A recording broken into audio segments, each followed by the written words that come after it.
Good afternoon, everybody. Thank you for being here and thank you for the chance to give a presentation on the Glassware technology for sprinklers. 안녕하십니까. 오늘 사진 스프링클러헤드 유리벌브에 대한 기술에 대해서 이렇게 말씀을 드릴 수 있는 기회를 주셔서 감사드립니다. 환영합니다. As I've seen you at the presentation, so I will go not too deeply in some of the slides because of the time, otherwise it will take much longer. 아마 발표 자료를 미리 받아보셔서 보신 분도 계실 텐데요. 제가 슬라이드를 미리 다 자세하게 항상에 가지고 시간 관계상 중요한 부분을 조율하도록 하겠습니다. So I'll talk briefly. I introduce our company, the Job Gmbh.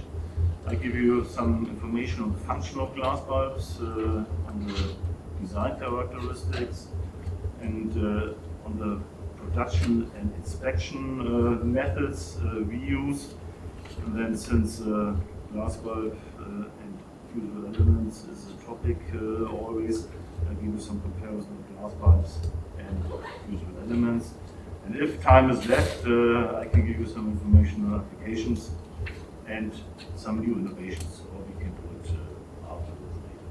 네, 오늘 보시는 그 발표 순서는 다음과 같습니다. 먼저 잠깐 요구를 내용 설명을 드리겠고요. 기능과 그리고 설계, 그리고 특성, 그리고 여러 가지 특성과 관련한 것들, 그리고 검사와 제조, 그리고 어떤 시스템, 어떤 검사를 하는지에 대해서 말씀드리겠고요. 그리고 항상 글래스벌브가 퓨즈블하고 비교가 되는데 이거에 대해서도 말씀드리겠습니다. 그리고 시간이 좀 남는다면 어떤 부분에서도 응용이 되고 적용이 되는지에 대해서 말씀드리고 새로운 신제품 응용 신상에 대해서도 말씀드리겠습니다. So the Job Gmbh was founded in 1971. As you can see, this is the outline of Germany. We have two manufacturing locations. One is close to Hamburg in the north, and one is in Wertheim. That's about in the south of Germany. 사실 보시는 바와 같이 요플 같은 경우는 1971년에 설립되었고요. 지금 독일 내에 제조 오피스화를 저희가 주둔해주고 있습니다. 하나는 한국으로 동시에 북쪽에 가까운 곳에 두고 있고요. 또 나머지 하나는 남쪽에 위치하고 있습니다. All our glass bulbs are made in Germany, and we produce about 118 to 120 million glass bulbs a year in three addresses in Germany, two are in Augsburg, one is in Wertheim. We have about 165 employees working for Job worldwide, and I will come back later to the portfolio. That's not only glass bulb, it's also device integrated for application. 네, 보시는 바와 같이 저희 제품은 메이드인 젊은이 모두 독일에서 생산이 되고 있고요. 예를 들어서 지금 연간 생산량이 한 1억 2천만 개의 제품을 제조를 하고 있습니다. 그리고 뭐 제품의 포트폴리오와 관련해서는 제가 좀 더 나중에 말씀드리겠습니다. 단순히 글래스뿐만 아니라 또 장치에 통합된 내장된 그 방호 시설, 방호 그 제품도 있기 때문에 그 점에 대해서 기회가 있는 말씀드리겠습니다. So the Job Gmbh is 100% privately owned company. As mentioned, we have 165 employees. We have a sales office located in China, Chengdu. That's only a sales office, not a manufacturing office. We only produce glass bulbs in Germany. And we are an ISO 9001 and ISO 14001 certified company. The capacity in our locations is about 170 million glass bulbs per year. 네, 보시는 바와 같이 요플 같은 경우는 상급자와 그리고 그 매니지먼트 가족이 100% 개인적으로 세우고만 살아갈 수 있고요. 그리고 저희 직원수는 165명입니다. 그리고 모두 다 독일에서 제조를 하고 있고요. 중국의 성주에 저희가 세일즈 오피스를 두고 있습니다. 그래서 판매만 것이 제조는 중국에서 이루어지지 않고요. 그리고 ISO 9001, ISO 14001 저희가 다 인정을 받았습니다. 그리고 전체 총 가동 숫자는 1억 7천만 개까지 가능합니다. So our vision is, like everybody has in the sprinkler industry, to protect everybody against fire at any time. 그래서 우리의 비전은 모든 사람들이 언제라도 항상 그 불, 그 화재의 위험에서 보호될 수 있는 세상을 mission is we want to be the innovative and the technology leader, and we follow a 100% zero failure strategy. 저희의 미션, 임무에 대한 것인데요. 저희는 혁신과 기술 분야에 있어서 리더가 되고자 하고 있고, 그리고 100% 무결정 전략을 구사하고 있습니다.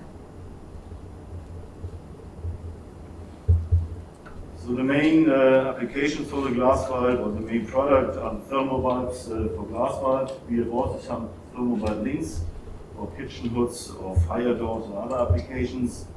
We have these glass bulbs at different lengths, different diameters, and what I've mentioned, the device integrated fire protection. This is one new product range that we have, and just introduced to the market are the smart glass bulbs. They can be activated electronically and can monitor whether they operate. 애플리케이션이라는 부분인데요. 물론 저희가 글래스 벌브 제품을 주로 생산하고 있고요. 스프링클러헤드를 생산하고 있을 뿐만 아니라 그것뿐만 아니라 떨버블 인프라에서 피치로드라든지 방어구에도 사용할 수 있는 것들을 저희가 제공하고 있습니다. 또한 오른쪽 하단에 보시면은요, 가장 최근에 또 저희가 새롭게 내놓고 있는 제품이라고 할 수 있겠는데요. 이 장치에 내장된 소화기 같은 제품도 있습니다. 그리고 왼쪽에 보시면 스마트 버브라고 해서요, 전기적으로 작동을 시킬 수 있는 것이거든요. 그래서 이것이 이 벌브가 제대로 작동되고 있는지 아닌지를 모니터링까지 할 수 있는 그런 부분이라고 할 수 있습니다. So talking about more glass bulb, this is the history of glass bulbs. We started in '72 with an 8mm glass bulb and produce nowadays diameters of 1.5mm. The 2mm and 1.5mm applications are mainly for water mist nozzles or water mist application. The most used glass bulb and sprinkler application is now the 5mm, the standard response glass bulb, and the 3mm S response. 서방부의 역사를 지금 보실 수가 있는데요. 저희는 1972년부터 G2세대부터 시작했습니다. 구경이 8mm부터 시작을 했고요. 그리고 기술의 발전을 인해서 전체적인 그 다이아미터 구경이 점점 얇아졌습니다. 그래서 맨 오른쪽에는 지금 1.5mm까지 나왔고요. 그리고 또 주로 또 스프링클러용으로 사용되는 것이 5, 5mm짜리 있고, 그리고 3mm짜리 있고, 굉장히 다양한 길이와 다양한 구경을 저희가 갖추고 있습니다. So, coming to the function of a sprinkler, I think everybody of you knows how a sprinkler functions. It's installed at the ceiling, the water pressure is at the sprinkler, and in case of operation, the water can be released and distributed over the deflector like you can see. 스프링클러가 어떻게 작동하는 메커니즘에 대해서는 여러분이 다 아실 거라고 생각합니다. 신성의 스프링클러가 설치가 되어서 수압이 있는 상태이고, 그리고 문제가 생겼을 때는 이것이 작동이 되면서 릴리즈가 되고, 또 이렇게 돼서 그것을 통해서 물이 분사가 되는 형태입니다. So the glass bulbs are available in different operating temperatures. These are the typical temperatures starting from 57 degrees C or 135 degrees F and going up to 182 degrees C. We have also applications with glass bulbs up to 260 degrees C. These are the black ones. 네, 지금 보시면은 다른 색상별로 작동도가 다 다릅니다. 그래서 57도에서부터 그리고 맨 오른쪽에 있는 182도까지 다양한 색상별로 다양한 작동도가 있습니다. 그래서 80도는 360도까지 가능합니다. And what you can see, the glass bulbs do have different colors for different operating temperatures, but they also have different bubble sizes inside the glass bulb. So the orange one, or the bubble size of the orange one is smaller than the bubble size of the purple one, the 182 degrees C bulb. 네, 그래서 작동 원료별로 색상이 다르지만 또 이 글래스 안에 있는 벌브 사이즈도 다릅니다. 그래서 예를 들어서 왼쪽에 있는 그 노란색 벌브 사이즈가 맨 오른쪽에 있는 182도 작동 온도인 보라색보다 더 작습니다. So the bubble size gives the operating temperature because the glass bulb breaks at a certain burst pressure. The pressure when the glass bulb breaks is about 250 bar internal pressure, So if you have a smaller glass bulb and heat up the glass bulb, the bubble disappearance temperature is at a certain temperature. If you have a higher rated temperature with a bigger glass bulb, the bubble disappearance temperature is after bubble disappearance, the pressure inside the glass bulb is increasing until the point of operation. 그래서 다시 한번 말씀드리면요, 색상별로 작동 온도가 다르고 그리고 글래스 안에 있는 버블 사이즈, 기포 사이즈가 다릅니다. 그래서 이 맨 왼쪽에 있었던 그 노란색의 버블 사이즈가 오른쪽에 있었던 보라색의 버블 사이즈보다 기포 사이즈보다 더 작다고 말씀을 다시 정정해서 드리겠고요. 그래서 지금 이 도표를 보시면은 그 내압이 250바일의 그 경우에 있어서 이 안에 있는 기포 사이즈가 더 적어지고 결국에는 사라지는 순간 이 글래스 벌브가 작동을 해서 그리고 파손이 되어서 스프링클러가 돌아가게 되는 그런 형식이라고 보시면 되겠습니다. So if you have a look at the activation of a glass bulb in a wind tunnel, you can see that the bubble is getting smaller. This is the test condition in the plunge test at 135 degrees C air temperature and 2.5 liter per second air velocity. So you see the bubble is getting smaller and smaller. This is the time it takes. The bubble on the G-type bulbs will not disappear completely before operation. And after 35 seconds, the 5mm glass bulb. Comparing this with the 3mm glass bulb, with the fast response glass bulb, you see that the bubble disappears or gets smaller much quicker. It has disappeared now. And the glass bulb operation. 네, 그래서 앞에 화면과 뒷 화면을 비교하실 수가 있는데요. 앞에 거 같은 경우에는 지금 파이브입니다. 그래서 버블 사이즈가 이게 지금 저희가 테스트 환경에서 플러시 테스트를 한 것을 지금 보여드리고 있는데요. 그래서 시간이 가면 갈수록 시간이 카운트되면 될수록 버블 사이즈, 기포 사이즈가 더 작아지는 것을 볼 수가 있습니다. 그래서 실제로 작동 온도가 도달하기 전까지는 버블이 완전히 없어지진 않고요. 그래서 앞에 화면 같은 경우에는 35초 후에 버블 사이즈가 없어지면서 작동이 되는 것을 볼 수가 있으십니다. 그리고 뒤에 나온 부분은 3mm짜리거든요. 그래서 그것도 시간이 가면서 버블 사이즈가 줄어드는 것을 볼 수가 있습니다. So I'll talk a little about the design of the glass bulb, what is necessary to guarantee a proper function. 네, 그래서 글래스 벌브의 기능을 우리가 보장하기 위해서 무엇이 필요한지 좀 더 설계적인 차원에서 말씀드리도록 하겠습니다. So as you can see on the picture, there are different levels of breakage. On the left side, for the low level breakage, and on the right side is the high level breakage. The glass bulb breaks always the same way. The crack of the glass bulb starts in one point of origin.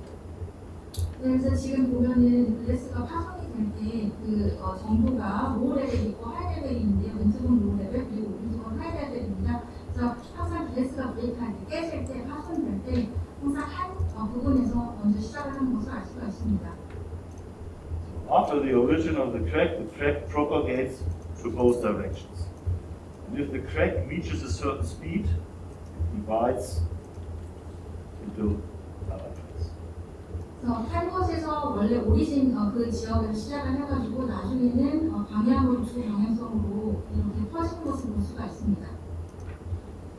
On the left side, you can see the origin is also in the center of the glass bulb, but it divides into several small fragments. 그래서 오른쪽 같은 경우에는요, 그 깨지는 파손이 되는 오리진 원래 장소가 왼쪽과 같처럼 병 중간 유리의 중간에서 시작이 되지만 이것이 단순히 하나 두 가지 방향이 아니라 여러 갈래로 지금 파손되는 것을 볼 수가 있습니다. On the low level breakage, you can see sometimes struttings like this. This is what you experience in the liquid bars. If the glass bulb breaks, the liquid gets out, but the glass bulb do not fall into several parts. We call this strutting. 네, 그래서 이 로우 레벨 같은 경우에는 여러분들이 리퀴드 베스 테스트를 하실 때 종종 보게 되시는 사진이 왼쪽에 나오시는데요. 그래서 로우 레벨로 이 파손이 되는 경우에는 물론 액체가 물론 나올 수도 있지만 이 유리 자체가 글래스가 파편이 굉장히 많이 나눠져서 떨어지지는 않습니다. So this is what we want to have. We want to have fragments that are small and that releases the glass part, breaks the glass part, very small fragments. 오른쪽은 이제 아주 자잘하게 프래그먼트가 있는 경우인데요. 깨진다 하더라도 이렇게 프래그먼트가 많이 나눠진 것을 볼 수가 있습니다. So both operations, this operation and that operation, only happen in the liquid bars. Even if you have a low-level breakage and you operate the glass part in air, the glass part will fall into several parts. 그래서 지금 왼쪽과 오른쪽의 상황은 여러분들이 액체수조 리필드 데스 상황에서만 이런 것들을 볼 수가 있습니다. Anyway, in order to make sure that we have the high level breakage, we introduce stress levels into the glass part. 그래서 좀 더 하이 레벨 브레이키지가 우리가 원하는 것입니다. 파손이 되더라도 하이 레벨로 되는 것을 우리가 원하기 때문에 그래서 저희 같은 경우에는 이 응력 레벨, 스트레스 레벨이라는 것을 저희가 도입하게 되었습니다. As you can see, we have stresses in the wall, that's more important, and we have stresses at the closed ends. And in the wall, you can see different colors of stress. On the outer side, we have a compression stress. On the inner side, we have a tension stress. 네, 보시다시피 위에 이 가로축에 월이 있고요. 그 다음에 맨 끝에 엔드 끝쪽이 있습니다. 그래서 거기에 각각의 응력들이 있는데요. 그래서 이 바깥쪽에 보면은 컴프레션 스트레스라고 해서 압축 응력이 있고요. 그리고 안쪽 같은 경우에는 텐션 스트레스 장력 응력이 있습니다. It is important to have a compression stress on the outside because glass only breaks if you have a tension stress and if you use some unevennesses or some impurities in the glass. For that reason, it's very important to have the compression stress on the outside. 여기서 굉장히 중요한 것은 이 바깥쪽에만 이 컴프레션 스트레스, 이 압축 응력이 있어야 한다는 것입니다. 왜냐하면은 그렇게 되지 않으면은 구르지 않다거나 길리하지 않다거나 그다음에 순도가 떨어지는 불순물이 있을 수 있기 때문에 그래서 아웃사이드 이 압축 응력이 이 바깥에만 있게 하는 것이 굉장히 중요합니다. So now on the pictures on the bottom, you can see the stress level in the glass bulb at the point of assembly. This is the point when the point of contact. This is the point when the compression screw hits the bulb, and the stress level at a load about of 800. 네, 그래서 왼쪽에 하단에 보시면은요, 이 접촉점에서 어셈블리를 할 때, 그러니까 조립을 할 때 접촉점에서 응력 레벨을 보실 수 있고요. 그리고 컴프레션 툴을 이용을 해가지고 응력을 더 주게 됩니다. 그래서 800N까지 응력 레벨이 올라가시는 것을 오른쪽에서 확인할 수가 있습니다. So since the glass bulb is assembled under compression inside the sprinkler, it's also important to guarantee a certain crush load of the glass bulb. That is on one side influenced also by the stress level, but it's also influenced by the dimensions and the shape of the glass bulb. 네, 그리고 또한 이런 유리벌브가 스프링클러에 장착이 되기 때문에 어느 정도의 그런 크러쉬 로드를 유지하는 것이 굉장히 중요합니다. 그래서 글래스 벌브에 있어서는 이런 크러쉬 로드, 그런 파쇄나 깨진 화성을 유지하는 것이 굉장히 중요한데요. 또 응력이라든지 디멘션, 시수라든지 쉐입이라든지 이런 것에 영향을 줄 수 있기 때문에 이런 일정한 크러쉬 로드를 주는 것이 중요합니다. This is the way we design it. We have calculated the design of the glass bulb with finite Elemente under the assumption that you have a static load case and the material stays linear elastic. That's the property of glass. 네, 그래서 또 유리의 사고치를 위해서 저희가 설계한 것을 설계 방식들을 보는데요. 그래서 이러한 요소 분석을 통해서 저희가 이렇게 설계를 분석을 했습니다. 그래서 이 경우에 적용된 과정은 정적 가정 케이스에 있다는 것을 가정을 했고요. 그리고 진실은 서역 탄성의 그런 확인 조건에 있다는 것으로 가정을 해서 분석을 했습니다.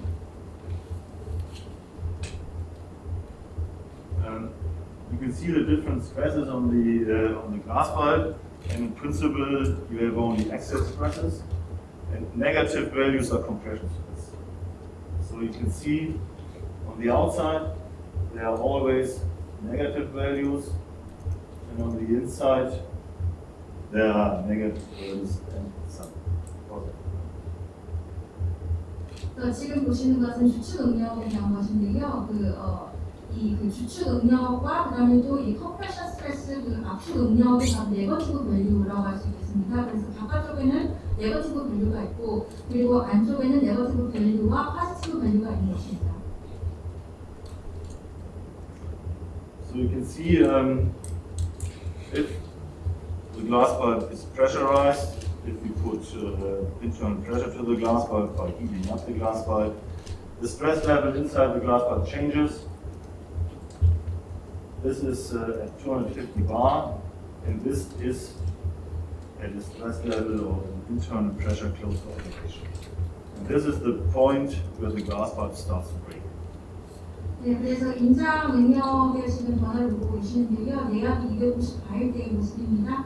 그래서 이 압축을 하고 나면, 그러니까 우리가 이제 온도가 올라가 히팅업을 하게 되면 그만큼 응력 레벨이 올라가서 그 안에 있는 내압이 커지게 됩니다. 그래서 결국에는 또 이러한 그 어느 그 작동 온도, 그러니까 그 원래 설정된 그 레벨까지 올라가게 되면은 내압이 최대로 커지게 되면서 이제는 이 글래스 유리가 깨지게 되는 것입니다.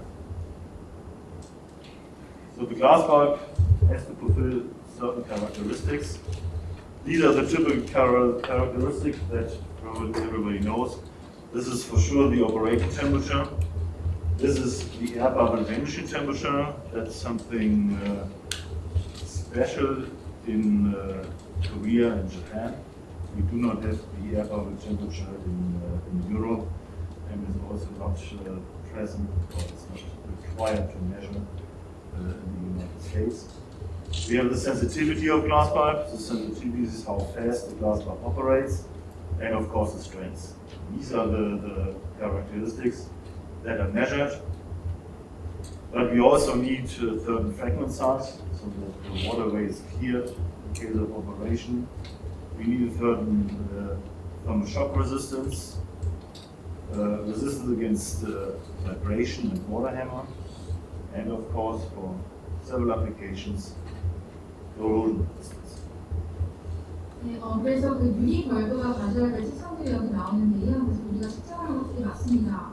흔히 잘 아시다시피 작동 온도나 그다음에 기포가 사라지는 온도, 특히나 이 기포가 사라지는 온도 같은 경우에는 특별히 한국하고 일본에서 요구하는 그런 온도 기준이라고 할 수 있는데요. 사실 유럽이나 그리고 미국에서는 요구되지 않는 그런 측정이라고 할 수 있겠습니다. 그리고 또 세스티티 강도 그리고 강도 등을 측정을 하게 되었고요. 그리고 팍팍함이라든지 그다음에 열풍력에 대한 저항성, 그리고 진동이나 속력에 대한 저항성, 그리고 또 다른 또 애플리케이션에서는 또 내구식성 등의 여러 가지 특성들을 보유합니다. So this is the operating temperature, different colors, different operating temperature, and the operating temperature is measured in liquid bars. This is the typical liquid bars that we use, what is also stated in the UL or EN regulations. 네, 지금 보시면 작동 온도가 있는데요. 다른 색상별로 다른 작동 온도를 가집니다. 그래서 이러한 그 작동 온도를 테스트할 때는 우리가 리퀴드 베스를 사용합니다. 흔히 볼 수 있는 리퀴드 베스인데요. 그래서 미국이라든지 유엔에서 정한 그런 인증 기관에서 정한 리퀴드 베스에서 측정을 하고 있습니다. So we use, or in accordance with the approval standards, water is used for nominal operating temperatures below 80 degrees C. Oil or glycerin is used for higher temperatures. In order to activate the sprinkler, I'm not 100% sure whether the KPI is the same. We heat a ramp, heating up ramp of 0.5 degrees C per minute until the glass bulb operates. And at the end, you get a certain temperature distribution, operating temperature distribution, giving the minimum, the pieces of activated sprinkler, the maximum and the average. 네, 지금 그래서 보시면은 그 물 같은 경우에는요, 이 작동 온도를 80도 이하로 하고 있고요. 그리고 오일이나 글리세린 같은 경우에는 이 작동 온도가 80도보다 더 높은 곳으로 측정을 하고 있습니다. 그리고 또 스프링클러를 작동시키기 위해서는 이 열을 히팅업 할 때 저희 같은 경우에는 분당 0.5cc 정도를 하고 있는데요. 그래서 이러한 그 측정을 통해서 저희가 다양하게 작동을 하고 있고, 그리고 또 그런 다음에 또 다양하게 온도 공표를 줘가지고 측정을 하게 됩니다.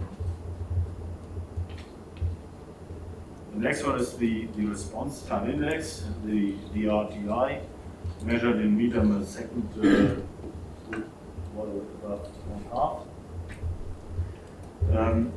The origin of the RTI, the model of response time index, was introduced in the late 70s, 1976 and 1980, by two guys working for them at that time, Mr. Eskete and Mr. Smith. 네, 이것은 강도를 측정하는 RTI에 대한 것인데요. 그래서 NS도 이분이 가지고 이것으로 계산을 하는 것을 여러분 다 알고 오실 겁니다. RTI에 대한 거고, 사실 이 RTI라는 컨셉 자체가 소개한 사람이 두 분이 계신데요. 캐스타드 씨와 스미스 씨입니다. It's measured in the plunge test, in the test oven, where you plunge in the sprinkler and simply measure the time, how long it takes to operate. 네, 그리고 또 강도 측정을 위해서 플러스 테스트입니다. 그래서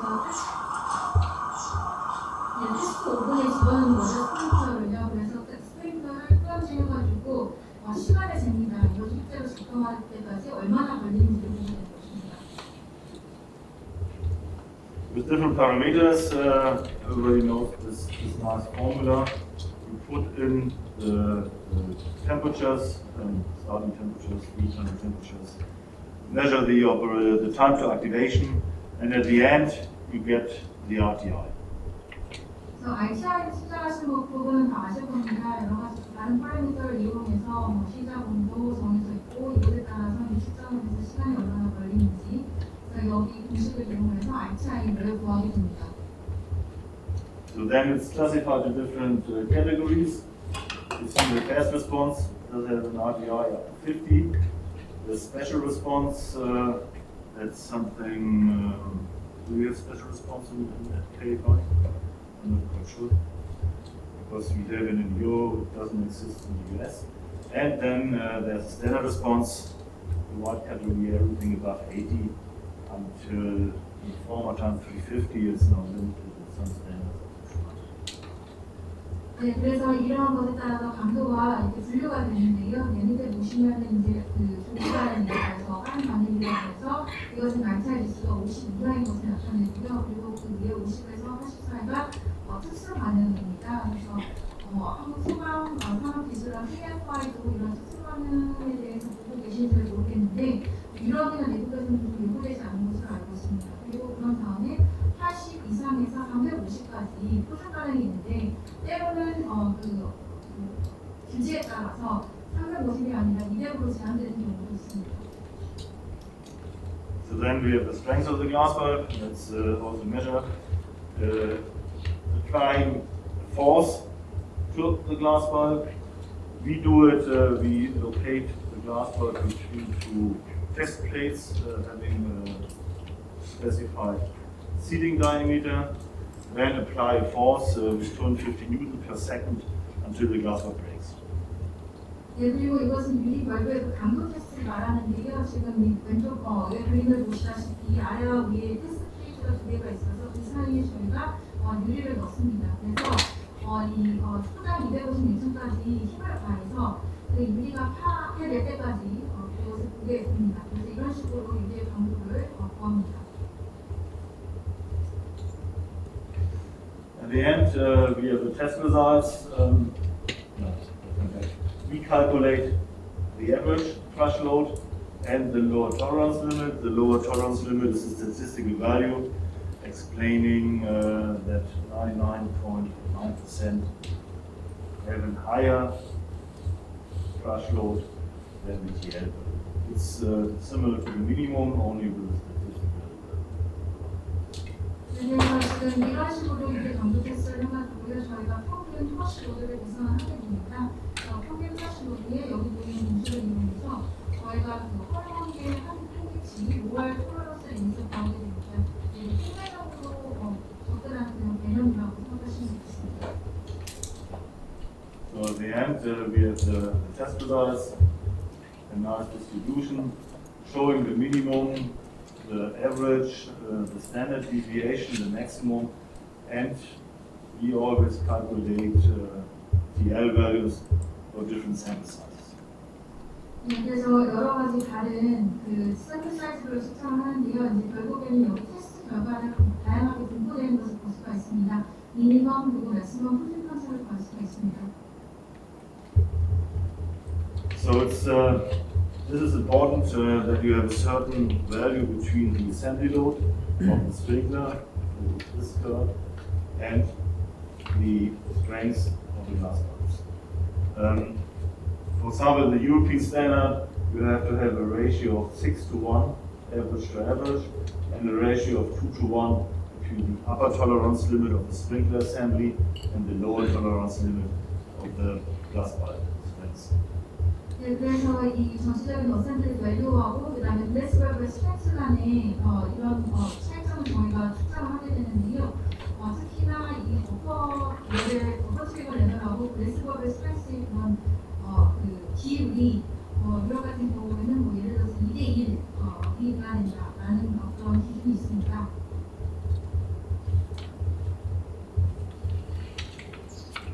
So now you've seen the characteristics, and the second part of this following slides, I will explain to you what we do to make sure we always fulfill these requirements and how we manufacture the glass. 이제까지는 그 글래스웨어의 특성에 대해서 한번 말씀드렸고요. 이제부터는 이런 다양한 요건 사항을 우리가 충족시키기 위해서 어떤 검사를 하는지 어떻게 제조되는지에 대한 부분을 넘어가도록 하겠습니다.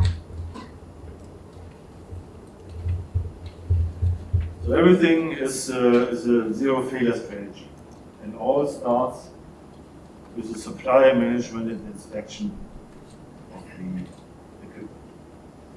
For example, we only use SCHOTT. That's one of the world's major glass manufacturers, and we do a 100% incoming inspection with all the glass tubes that we use. 네, 그래서 우리는 그 무결함 전략을 구사하고 있습니다. 그래서 모든 우리의 그 공급업체 관리 그리고 검사에 초점 맞추고 있는데요.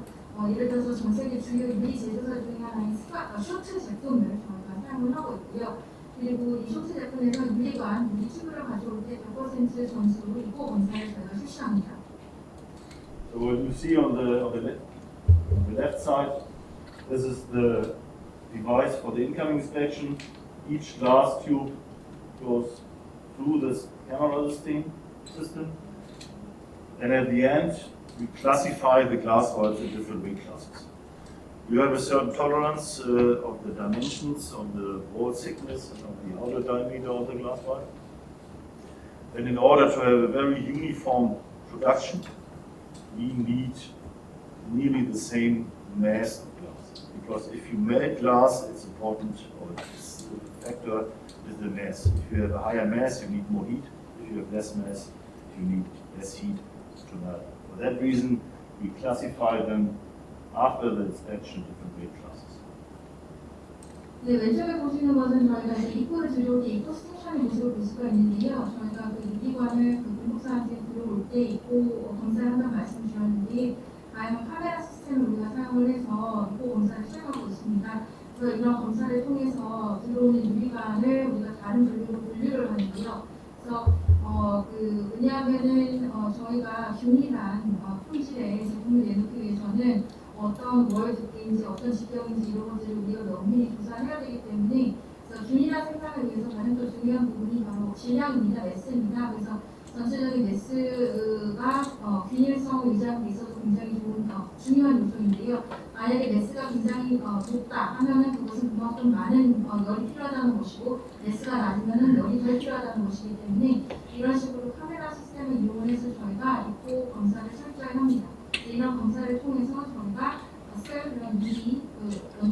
시스템들을 우리가 분리를 하게 되었습니다.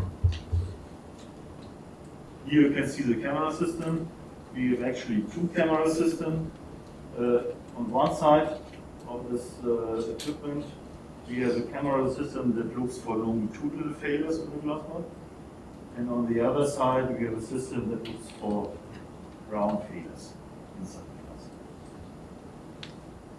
네, 그래서 두 가지 카메라 시스템을 가지고 있는데요. 그래서 왼쪽과 오른쪽이 이런 카메라 시스템을 통해서 다른 종류의 결함들을 저희가 포착하고 있습니다. So these are the typical failures that you can see in glass bulbs, and all failures that are larger than 5 micrometers are recorded. And if one glass tube has more than 30% of failure, the complete glass tube is rejected. Otherwise, we do the same inspection of the glass bulb machines. 네, 그래서 이런 카메라 테스트를 통해서요, 그 유리판에 있는 결함의 크기가 예를 들어서 5 마이크로미터가 넘는 것이 있다라고 하면 그것을 다 기록을 하고요.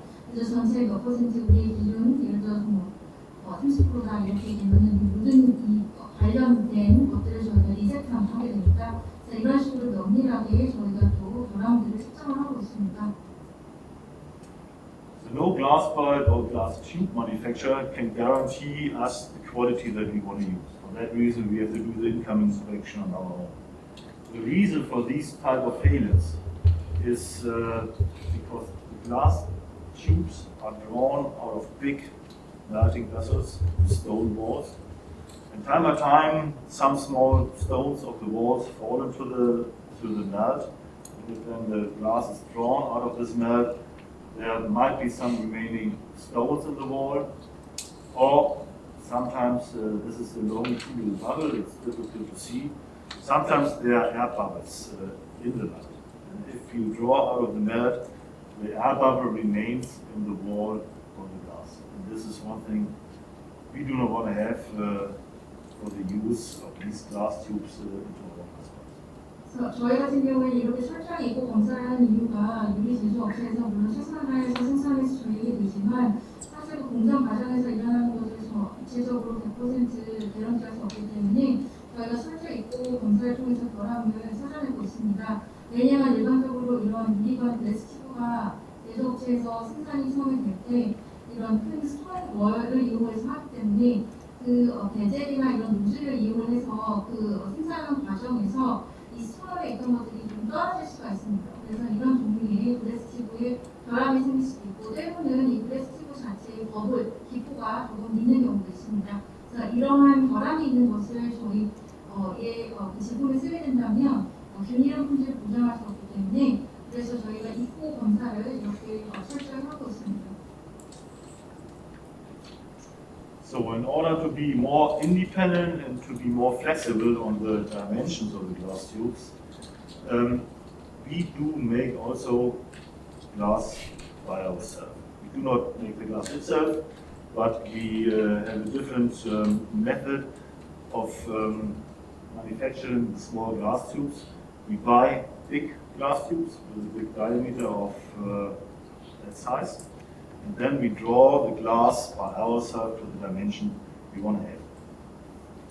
네, 그래서 저희 같은 경우에는 저희에게 딱 맞는 저희가 원하는 다양한 글래스 튜브의 디멘션 치수들을 우리가 좀 더 플렉서블하게 운영하기 위해서 물론 우리가 유리 자체를 아예 처음부터 만들진 않지만 이런 그 유리 제조사에게 글래스 튜브를 직경이 작은 거, 직경이 큰 거를 저희가 따로 구매를 해서 이것들을 가져다가 저희가 맞는 디멘션에 맞게 우리가 유리를 만듭니다. So this method of making the glass tubes, by this method we increase the quality by about 20 times. What you can also see when you remember when we classified the glass tubes into different weight classes, we do the same here. And on this machine, after the drawing process, we have only this number of different weight classes. 네, 그래서 글래스 튜브를 가져다가 저희가 이러한 그 설비를 이용을 해서 이 퀄러티를 한 20배 정도 저희가 높이고요. 그래서 처음에 입고 검사할 때와 마찬가지로 이 어디에서도 저희가 글래스를 클래시피케이션 분류해서 저희에게 맞는 디멘션대로 우리가 또 만드는 그런 과정을 거치고 있습니다. So you can see a video how it looks like. This is the raw material. You can see over there. 여기 보시면 원재료가 보이시고요. 유리관. So we put this onto the machine. 네, This is 기계요. continuously moved. It is turned and moved. Then we have an oven where we heat up the glass. And on the other side of the oven, you will see the smaller glass tubes in the dimension. 네, 그래서 우리가 그 글래스 튜브를 이 기계에 집어넣어서 또 공정에 따라서 들어가고 오븐에 들어가서 이 글래스 튜브를 힐업을 시킵니다. 그렇게 되면은 맨 마지막에 나오는 것은 우리가 원하는 더 작은 그런 조경이 그런 글래스 튜브로 만들어지는 것을 보실 수 있습니다. So by heating up and drawing at a certain speed, we do produce this glass valves. You can see these are the grippers. They pull the glass because you need a very constant pulling.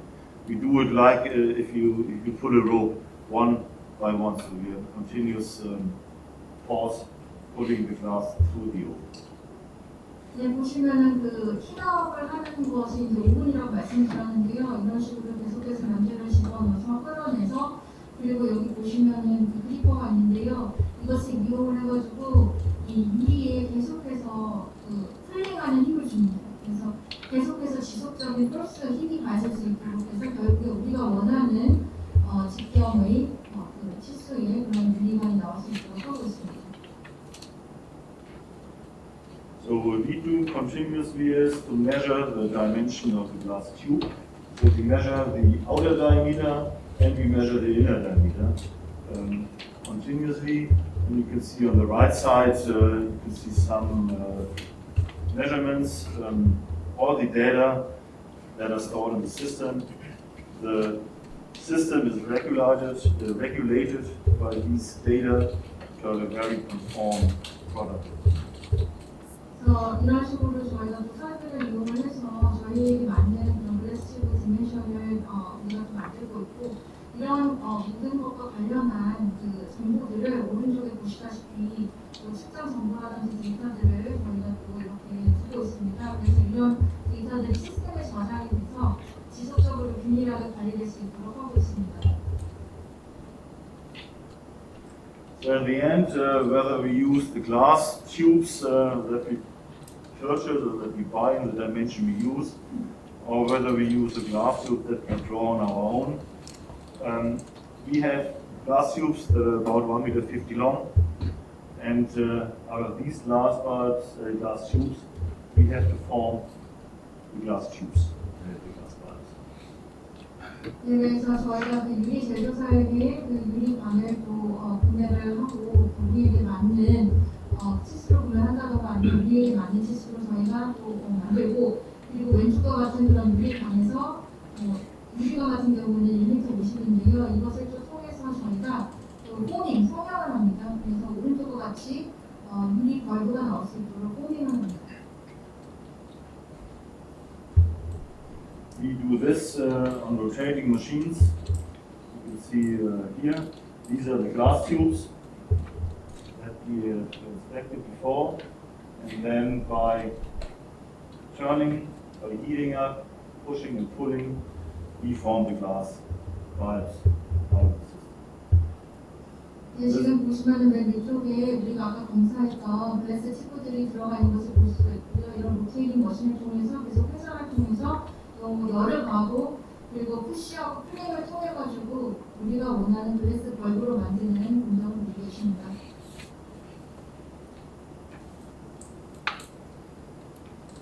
So this machine has 30 stations, and each glass bulb is formed. Each glass bulb has its own chuck, and we do quite intensive quality control after the process.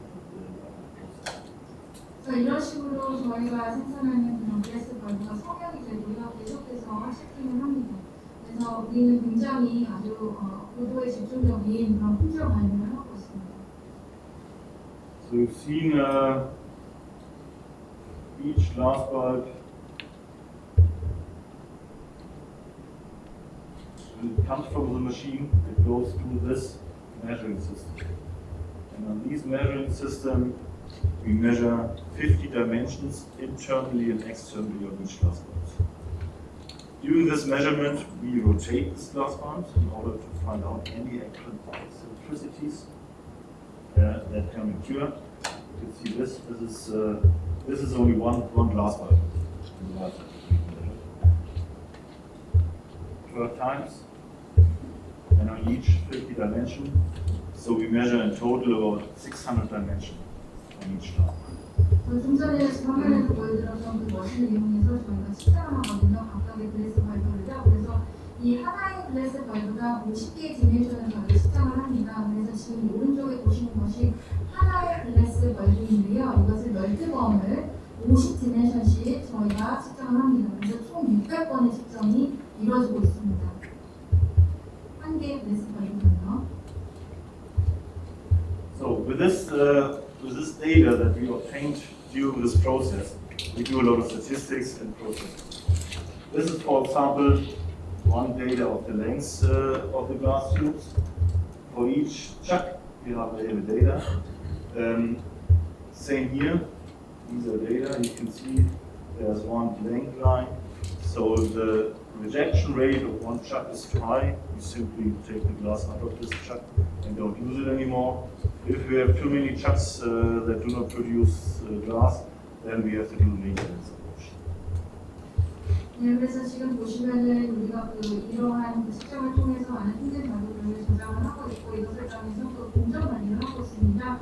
왼쪽에 보시면 각 글래스 튜브가 우리가 체크할 때 어떤 일들이 나오는지를 볼 수가 있고요. 또 오른쪽 같은 경우에도 예를 들어서 이 블랭크가 있으면은 이 해당 부분이 있어서 뭐 결함이 있거나 잘못된 그런 부분이기 때문에 그래서 만약에 뭐 데이터가 잘 잡히지 않는다거나 이런 경우에는 이것이 많이 빈번하게 발생을 하면은 이 해당 측정 기계를 리시보소하는 것을 의미할 수 있기 때문에 이런 식으로 공정 관리를 설정을 하고 있습니다. Sorry to take off the mask because it's probably easier to understand. But it's okay. If anybody is afraid, I can take it on again. 통역 때문에 좀 어려움이 있어서 마스크를 좀 벗고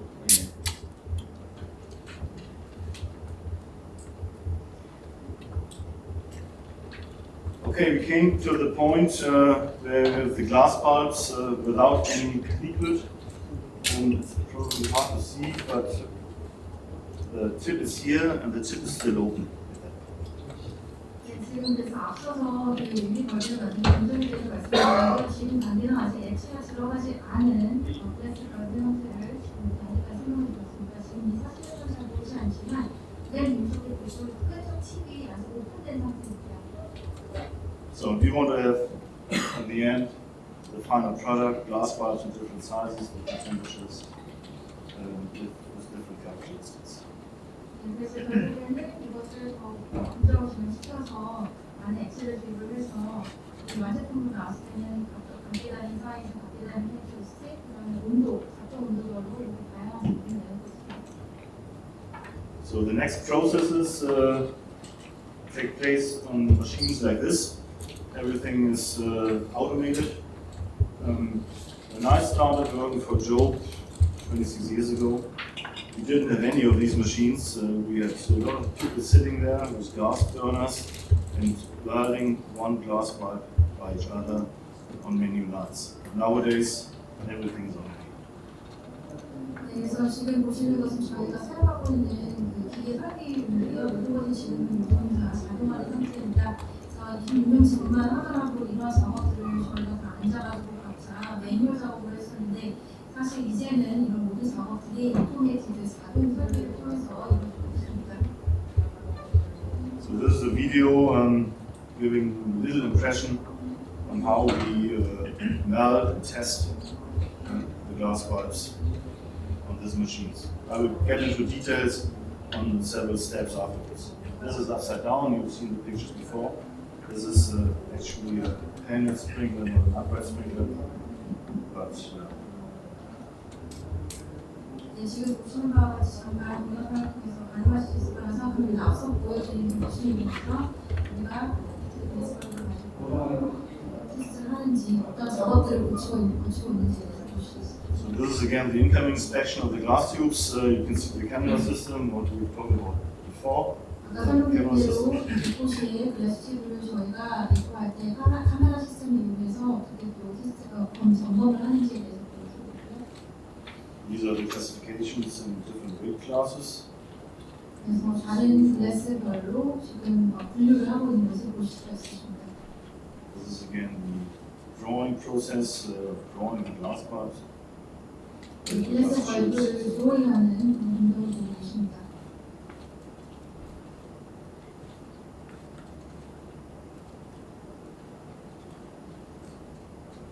You can see we also glass parts of the drawing class. 그래서 다른 종류의 글래스 벌브를 만들어서 있습니다.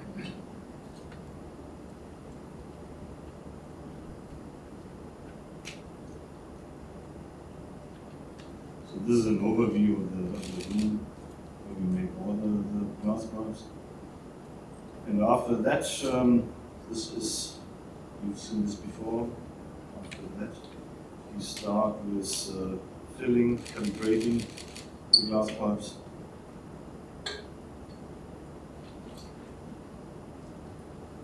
전체적인 오별의 개요를 보여드리고 있는데요. 그래서 이 다음 단계에서 이제 필링 배치를 충진하고 이런 다음 단계로 넘어갑니다.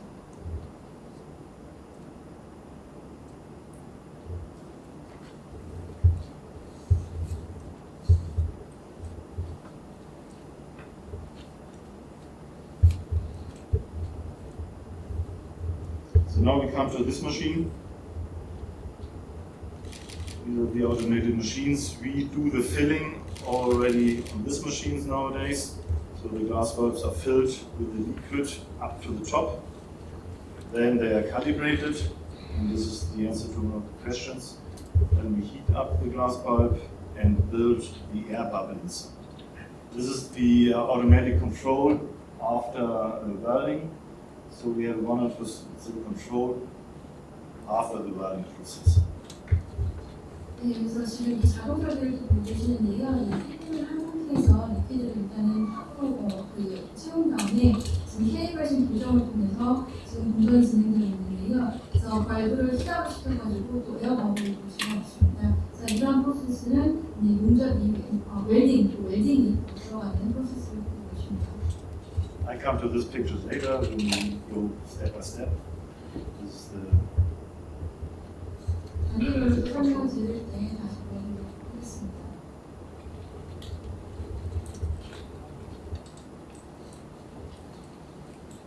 This is also the control, the final step.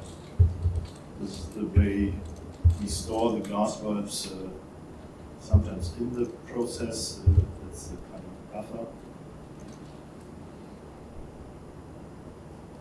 파이널 스텝 최종 단계대로 계십니다. 공정적인 프로세스에서 지금 때로는 버퍼 과정을 거치기도 하고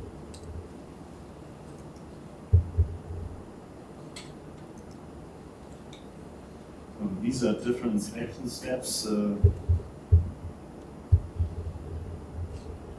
We have a look at stresses, we look at stress rings, we have a look at the bubble size inside the glass bulb. We do an integrity test with each single glass bulb. 그래서 응력도 체크하고요. 그리고 버블 사이즈, 기포 사이즈, 그리고 무결성 테스트 사용합니다.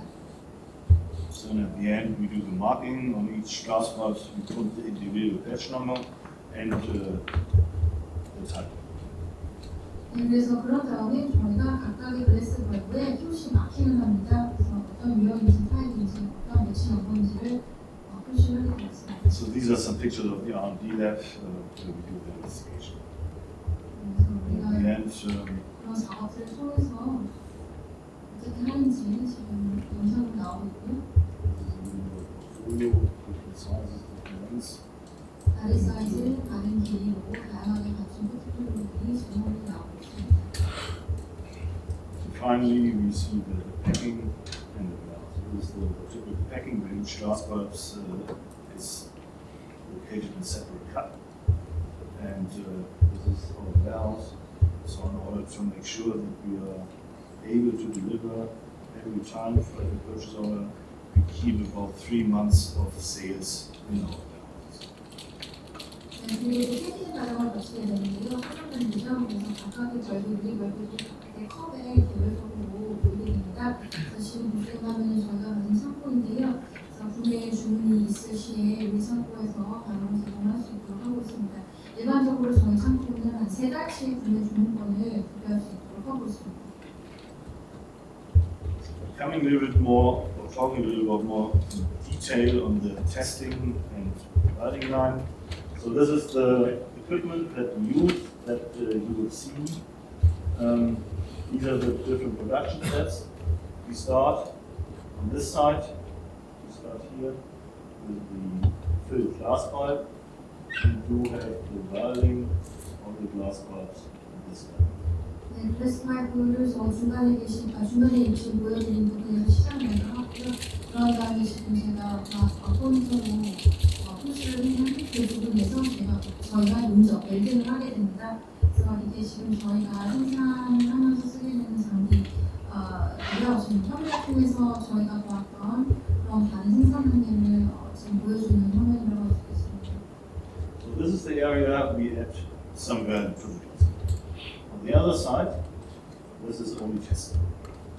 이 좌측 같은 경우에는 저희가 그렇게 프로덕션을 하는 것이고요. 오른쪽 같은 경우, 다른 반대쪽 같은 경우에는 테스팅 부분으로만 사용이 됩니다. So in order to make sure that the glass valves are filled up to the top, this is necessary to make sure that the size of the air bubble is always at the right size. We have a 100% inspection of the liquid level of the glass valve. 그래서 리퀴드 이 액체가 항상 탑까지 맨 밑까지 잘 제대로 된 양이 탑까지 올라갈 수 있도록 시켜야 되는데요. 그래야지만 저희가 기본 사이즈를 균일되게 유지할 수 있기 때문에 그래서 항상 저희가 이런 리퀴드 이 액체의 주입 정도 레벨을 항상 체크합니다. You can see these glass valves are still open and they are filled up. 네, 지금 보면 이 글래스 벌브의 맨 끝쪽이 여전히 개봉된 상태이거든요. 그래서 이것이 끝쪽까지 액체가 주입될 수 있도록 하고 있습니다. Then we do the welding. 그런 다음에 웰딩 용접을 하고요. So the welding is done with glass burners, 3 at a time, while the glass parts are rotated. 네, 글래스 버너에서 저희가 용접 웰딩을 하게 됩니다. 그래서 이런 글래스 벌브가 순서에 따라서 로테이션이 되고 있습니다. So in order to make sure that everything is correct, that the welding is good, we have an inspection system. We also have 4 cameras that look at the tip. 자, 모든 것이 다 공정히 잘 진행이 되고 웰딩까지 잘 되는지 점검을 하고 난 다음에 또 이런 다시 한 번 점검을 하기 위해서 또 4개의 카메라 시스템을 통해서 저희가 또 체크를 하게 되어 있습니다. So you can see the lines on this picture. These are the dimensions we control during this process. 네, 지금 여기 라인들이 보이는데요. 여기가 바로 우리가 그 프로세스 중에 저희가 관리하는 디멘션들이 나와 있습니다. So with this data, we do a lot of statistical control. These are some typical failures that occur more often than others, and we do have a statistical value how often they occur. We have the trends, we have the number of rejections, we have the number of good sprinklers, and this is the continuous production line. So each red dot, this is a rejected glass box. 네, 그래서 지금 오른쪽에 보시면 저희가 이러한 다양한 점검 데이터들이 통계적으로 관리되고 있는 것을 볼 수가 있고요. 그래서 맨 오른쪽 상단을 보시면은 어떤 결함들이 있는지, 어떤 결함들이 자주 일어나고 있는지, 그리고 최근에 중간 좀 내려와서는 트렌드들이 어떻게 되고 있는지, 예를 들어서 우리가 점검을 통해서 어떤 글래스 벌브들이 리셋을 안 하는지, 품질이 좋지 않다라고 통과가 되지 못하는 것들인데요. 이 중간에 빨간 점들이 리셋되는 결과라고 생각하시면 되겠습니다. So if the operator pushes on one of these red buttons on the rejections, he get a list of the information, which dimensions are the specification, and on some failures he get also an advice how to avoid this failure in the future. What he has to do on the machine to avoid this. 그래서 지금 여기 빨간 것 중에 하나가 이제 빨간 것이 결함에 대한 내용이기 때문에 거기를 클릭을 만약에 오프라인 작업자가 클릭을 하게 되면은 이것과 관련한 정보 리스트가 뜨게 됩니다. 그래서 이 스펙과 비교했을 때 어느 디멘션에서 무슨 문제가 있었기 때문에 이것이 결함이어서 리젝션 됐는지, 그리고 오퍼레이터 작업자 입장에서 이런 결함을 앞으로 피하기 위해서는 머신과 관련해서 장비 설비와 관련해서 어떤 걸 해야 되는지에 대한 어드바이스 내용이 나옵니다. So the next test after the welding is controlled is what we call integrity test. This is a test that should detect any kind of defects of the glass, like micro cracks or things like that. We test whether the glass bulb is able to build up an internal pressure. This test is under heat. 그래서 웰딩을 다 점검을 한 후에 용접이 다 잘 된 후에 우리가 또 테스트하는 게 이것은 무력성 인테그리티 테스트인데요. 그래서 또 결함을 감지하기 위해서 이런 테스트를 진행합니다. 예를 들어서 미세 균열이 있는지 없는지 여부를 보는 것이고요. 그리고 이 안쪽에 유리벌브 안쪽에 충분히 내압이 형성될 수 있는지를 테스트합니다. 그래서 여기에서는 열 조건 하에서 테스팅이 이루어지게 됩니다. So this shining red area in the inside of the glass bulb indicates that the glass bulb has built up an internal pressure. If there's a tip breakage or there's a damage or crack to the wall, this would be totally black and the glass bulb would be rejected. 네, 그래서 만약에 저희가 인테그리티 테스트를 했을 때 이 안쪽에 보시다시피 빨갛게 빛나는 이런 레드 컬러가 있다라고 한다면 충분히 글래스 벌브 안에 내압이 잘 형성됐다는 것을 볼 수가 있는데요. 만약에 이 글래스 벌브의 팁에 뭔가 파손이 있다거나 뭔가 잘못된 경우, 내압이 충분히 이루어지지 않는 어떤 결함이 있는 경우에는 이게 빨간색이 아니라 블랙, 검정색이 됩니다. 그런 경우에는 이것을 리젝트하게 되어 있습니다. So we pay a lot of attention to the tip because the tip is the most critical part of the glass bulb. We have reduced the tip lengths over the past years, but it's unfortunately technically not possible to have no tip, to have true bowl-shaped ends. That's not possible. For that reason, we have the tip inspection again. We make 50 pictures while the glass bulb is rotating and see whether everything is okay, whether there are any reflections or whatever that give an indication that something is okay. 네, 그래서 팁 부분이 굉장히 끝쪽 부분이 굉장히 중요하기 때문에 저희가 팁 검사를 다시 또 수용을 하게 됩니다.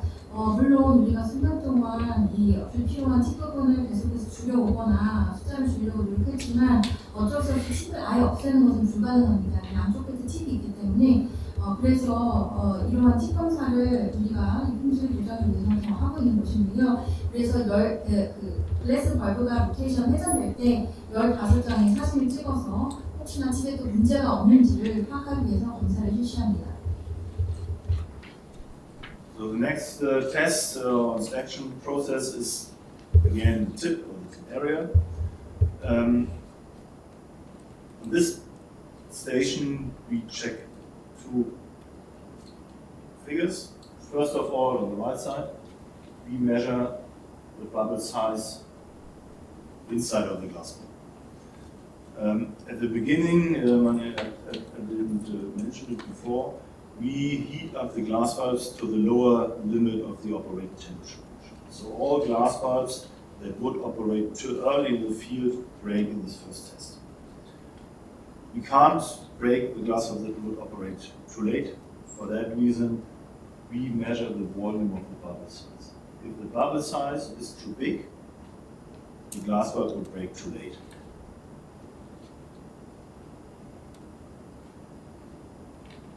네, 그리고 다음 점검 부분은 또 이것도 팁 영역에 관한 부분인데요. 이번 점검 스테이션에서는 보시다시피 오른쪽에 보시면은 이 버블 사이즈, 이 그 벌브 내부에 있는 버블 사이즈를 측정하게 됩니다. 제가 아까 잠깐 말씀을 드리지 않았던 것 같은데 초기에 저희가 히트업을 할 때, 그 열을 가할 때 이 그 작동 온도의 로월 리밋, 하한선까지 저희가 하게 되고요. 그리고 이 부분에서 저희가 다시 한번 팁 부분을 검사하게 됩니다. 그래서 이 버블 사이즈의 볼륨 사이즈가 제대로 나오는지를 다시 검사하게 되는 것인데요. 버블 사이즈가 너무 크게 되면은 필요한 시점보다 더 늦게 그 유리가 하열된다는 것을 의미하기 때문에 이러한 그 기포 사이즈를 저희가 이 단계에서 측정을 하고 있습니다.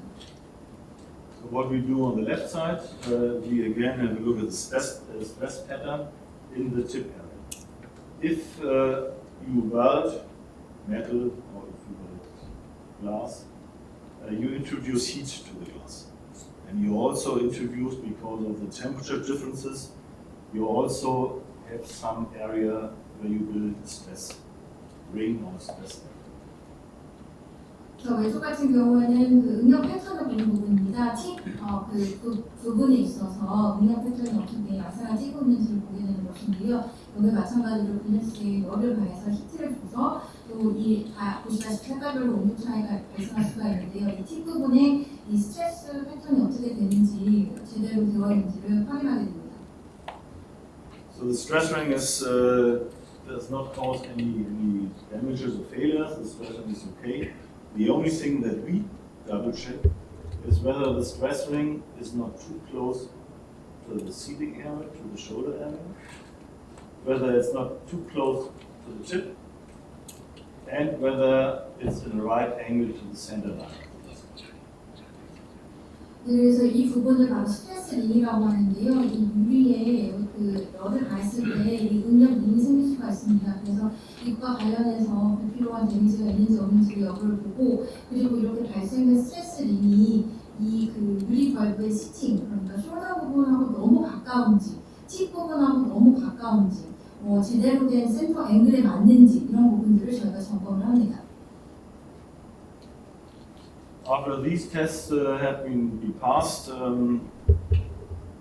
we mark the glass bulbs. The failed glass bulbs are automatically rejected.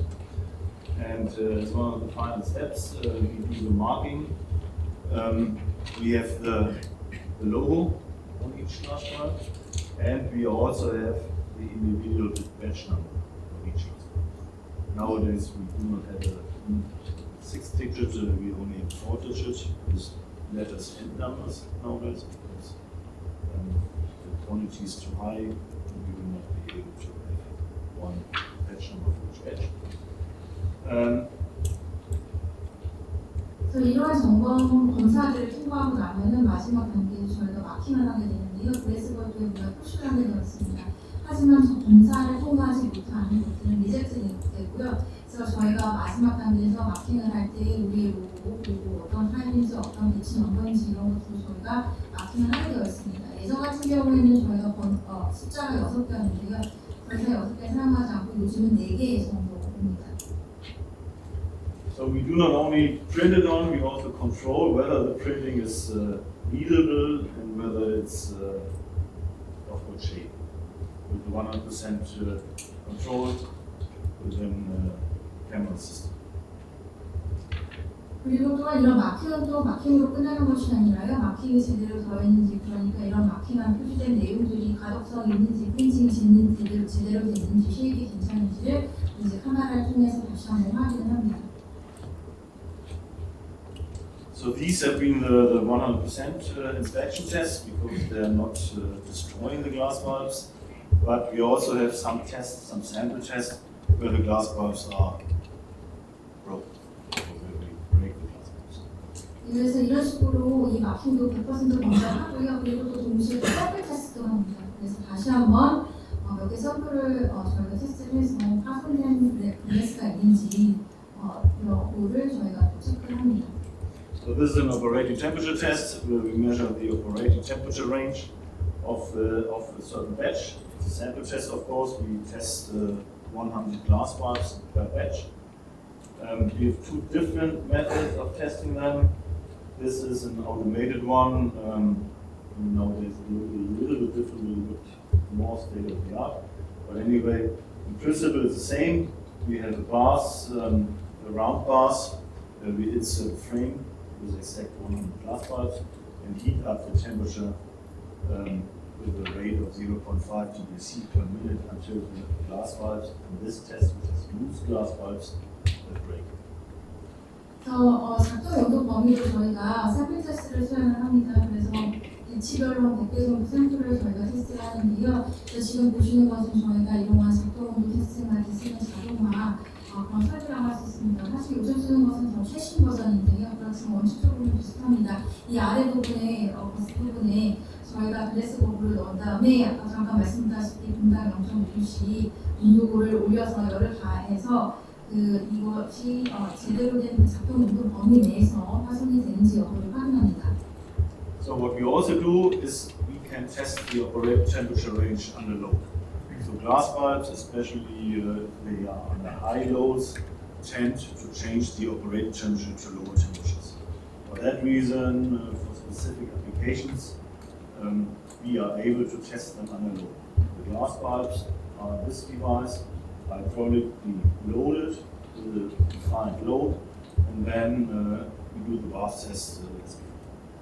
그래서 지금 이 작동온도 테스트라는 두 가지 방법을 보여드리고 있는데요. 왼쪽의 경우 아까 설명드렸고요. 오른쪽 같은 경우에는 우리가 하중 모드를 줌으로써 테스트할 수가 있습니다. 특히나 이 고화중 하이모드에 걸린 그런 글래스벌브 같은 경우에는요, 작동온도가 또 낮아질 수도 있거든요. 그렇기 때문에 이런 글래스벌브의 이런 모드를 우리가 설정을 해서 이 기계 여기에 집어넣게 됩니다. 그래서 피드베스 형태라고 생각하시면 되겠습니다. You can see here, this for example is tested on 530 Newton. All the extra strong glass bulbs that we provide are tested for 600 Newton, and this is also stated of the quality control if there's a local problem. 네, 그래서 이러한 하중과 관련을 해서 여기 지금 루트의 숫자가 적혀져 있는데요. 그래서 아까 말씀드렸다시피 어떤 테스트에서는 100Newton까지 테스트가 가능합니다. So what we also do is the strength test. That's also a sample test. Since we destroyed these glass bulbs, we have some automated test equipment with a reservoir of 50 glass bulbs or 25 glass bulbs. So we can start the test. The glass bulbs are inserted in the test zone automatically, and while they are located in the test zone, we load them with 250 Newton per second. 네, 그래서 강도 테스트도 저희가 샘플 테스트를 통해서 수행을 하게 됩니다. 이것도 자동 수행 설비를 저희가 사용하고 있는데요. 그래서 한 레저부어에 한 25개 글래스벌브씩 삽입을 해가지고 테스트 존에 넣어서 저희가 이런 강도 테스트를 진행을 합니다. 그래서 여기도 우리가 하중을 로드를 주는데요. 총당 250N씩 로드를 줍니다. So after all these tests, we have collected the data in the system, and together with every batch, you will receive a quality control record stating two of these tests. This is the bulb strength test, and this is the operating temperature test, together with the batch number, the type, the nominal operating temperature, and the date. 네, 그래서 이런 테스트 결과가 바로 이렇게 데이터화가 돼가지고 저희 시스템에 저장이 됩니다. 그래서 퀄리티 컨트롤 품질관리 기록이 이렇게 생성이 되는 것인데요. 그래서 지금 이쪽에는 아까 말씀드렸던 그 유리벌브 강도 그리고 아래는 작동 온도에 관한 것으로 어떤 배치 넘버인지 어떤 타입인지 그리고 더미넌트 주로 그 강세를 보인 온도 그 작동 온도는 어떤 것인지에 대한 데이터가 이렇게 저장이 됩니다. 날짜 기록도 있습니다. At that point, we have done about 1,000 measurements on each glass bulb, and the automated process control system allows it that we can only print out the quality control record after all the tests have been done. Without the quality control record, we are not able to locate the glass bulbs or to put them into the glass. 그래서 이렇게 되면은 한 1000건 이상의 그런 측정이 수행된 것을 의미하게 되는 것이고요. 이런 자동화된 공정 관리를 통해서 저희가 이렇게 철저하게 관리를 하고 있습니다. 그래서 이런 품질 관리 QC 레코드가 생성되지 않으면 그 해당 제품들을 우리가 참고로 보낼 수가 없습니다.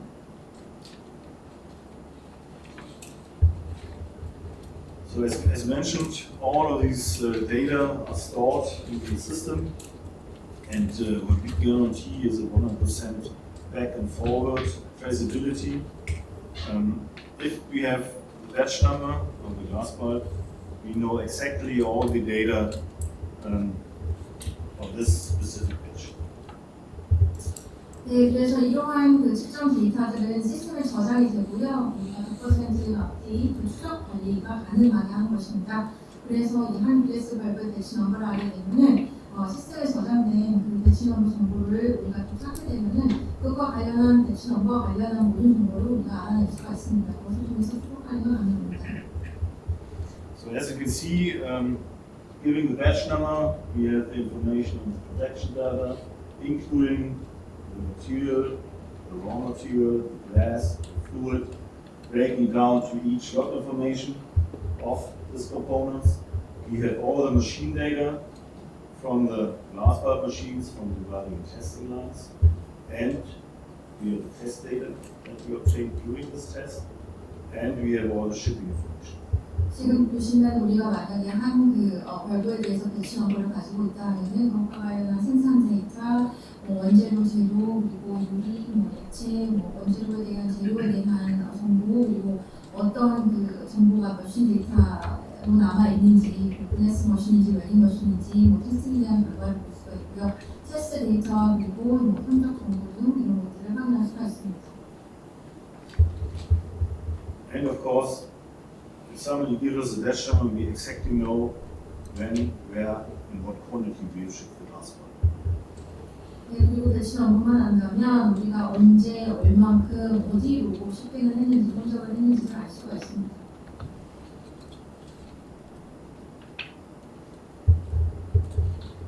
So the majority of our customers are sprinkler manufacturers. And these glass bulbs are installed by all major sprinkler manufacturers worldwide. Most of them, the majority of them do use only glass bulbs in sprinklers. The glass bulbs, when they are shipped, they are separately packed. You've seen the package. So this is a package of 2,500 glass bulbs per batch. And each glass bulb is separated in a cup so they cannot be damaged during transportation. 네, 대부분의 저희 고객사들은요 스프링클러 제조사들입니다. 그래서 이런 스프링클러 제조사들이 저희 글래스 벌브를 훔쳐하게 되는데요. 그리고 대다수의 우리 고객사들이 글래스 벌브만 사용하는 분들이 많습니다. 그래서 이렇게 우리가 이런 저희 제품을 공급을 할 때 따로 이렇게 패키징을 오른쪽에 보시다시피 해서 그 배송을 하는데요. 한 배치당 2,500개 정도의 벌브가 나옵니다. 그래서 각각의 벌브를 턴에다가 따로 다 이렇게 포장을 해서 그 운송에 있어서 어떤 문제가 되지 않고 파손이 이루어지지 않도록 하고 있습니다. So I've mentioned some slides before that we do during our production process an integrity test in order to make sure that there is no damage to the glass bulb, that there is no chip breakage, that there is no damage to the cylindrical part of the glass bulb. And this is what the sprinkler manufacturers can also do. 네, 그래서 생산 중에 아까 생산 공정 중에도 저희가 무결성 테스트를 하고 거기에서 우리 글래스 벌브의 어떤 팁 부분이라든지 실린더, 원통 부분이 있어서 데미지가 있는지 없는지 저희가 검사한다고 말씀드렸는데요. 이 똑같은 내용을 우리의 그 스프링클러헤드 매니팩처 우리 고객사도 똑같이 수행을 합니다. So this is what approval standards require. They require some kind of integrity test before they add the protective cover in order to make sure that during the assembly process of the sprinkler, nothing's happened to the heat sensitive. 네, 그래서 스프링클러를 설치하는 과정 중에서 혹시 이런 글래스 벌브로 인해가지고 이런 감열 부분이 문제 때문에 그 스프링클러 자체 문제가 없는 것을 확실히 하기 위해서 스프링클러 제조사들은 이런 승인된 기간의 그런 무결성 테스트 그런 증명 결과를 요구하고 있습니다. So doing this, the installers are 100% sure that the sprinkler who's installed is without any defects and would operate in the fire scenario as anticipated. 네, 그래서 이런 포장 전에 스프링클러가 이런 다시 한번 무결성 테스트를 통해서 이 설치되는 이런 스프링클러가 그 어떤 문제도 없다라는 것을 확실히 확인할 수 있습니다. So doing this integrity test with glass bulbs is very easy, and there are several methods doing this. For example, you can do it in the simple air bars or in the liquid bars and check whether the bubble is reducing while heating the glass bottle. 네, 그래서 이러한 글래스버블을 그 무결성, 이제 문제가 없는지를 테스트하는 방법은 여러 가지 방법이 있을 수 있는데요. 리퀴드 가스나 에어가스에 이 글래스 발브를 집어넣어서 이 열을 가해서 히팅을 해서 이런 에어버블 기포가 줄어드는지 여부를 테스트할 수 있는 심플한 방법이 있을 수 있을 것입니다. We offer for our customers bite test equipment. This is bite technique test equipment. You can see one of these machines here. These machines automatically check the integrity. They heat up the sprinkler, and with the camera system, they check whether the bubble has disappeared or whether the size of the bubble has decreased in size as specified. 그리고 또는 저희는 이런 인터넷 테스트를 위해서 우리 고객사에게 바이트라고 하는 무결성 테스트 장비를 저희가 제공할 수 있는데요. 이것은 자동화 기계라고 할 수 있겠습니다. 그래서 자동으로 인터넷을 테스트할 수 있는 기계인데요. 그래서 스프링클러를 이 기계에 집어넣어서 열을 히팅업을 합니다. 열을 가합니다. 그래서 카메라를 통해서 그 과정 중에 기포가 사라지는지, 기포 사이즈가 줄어드는지 여부를 볼 수가 있습니다. 확인할 수가 있습니다. For this type of equipment, that can be used as a standalone unit, or it can be used in an automated assembly or production line. That depends on which manufacturer. 네, 그래서 물론 스프링클러 제조사별로 그들의 성질에 따라 달라질 수 있겠지만 이러한 자동화 장비는 단독 장비로서 인터넷 테스트에 쓰일 수 있거나 아니면 그들의 성질에 따라서 자동화된 생산 공정, 프로덕션 라인의 일부로서 조립돼서도 사용될 수 있을 것입니다. So we have more than 55 of these machines in the field with our customers who are very satisfied with this type of equipment. 그래서 지금 현재 필드에서 지금 업계에서 이런 종류의 바이트 기계, 인텔리지 테스트와 관련한 기계가 한 55개 이상 정도가 지금 우리 고객사들에서 쓰이고 있거든요. 지금 이것을 사용을 경험한 고객사들은 꽤 만족하고 있습니다. So the glass bulb sprinklers, or the integrity testing of the glass bulb sprinklers, is a very simple test. It's very cost effective. It's easy to adapt in production line, and it can be integrated in each line just before putting the protective cover to it if it's required, or just before packing. 예, 그래서 이 글래스버브라든지 스프링클러의 그런 무결성 테스트는 굉장히 심플하고 비용료가 적은 방법으로 이루어질 수 있거든요. 그래서 또 우리 생산 공정, 제조사의 생산 공정 프로덕션 라인에 쉽게도 적용이 가능하고요. 그래서 프로텍션 커버를 올리기 전에 아니면 패키징 전에 이게 인치레이션 통합이 된다면 생산 공정하고 같이도 쓸 수도 있습니다. So coming to the fusible element or fusel-link sprinklers, when I talk to our customers, it's very difficult to test the fusible element, whether its function is okay. The only method that I'm aware of, maybe there are other methods, is to X-ray the fusible element, but this is a method that's quite complicated. It's expensive, and X-ray always requires additional protection. 네, 그래서 퓨즈블링크하고 좀 비교하는 시간을 가지도록 하겠는데요.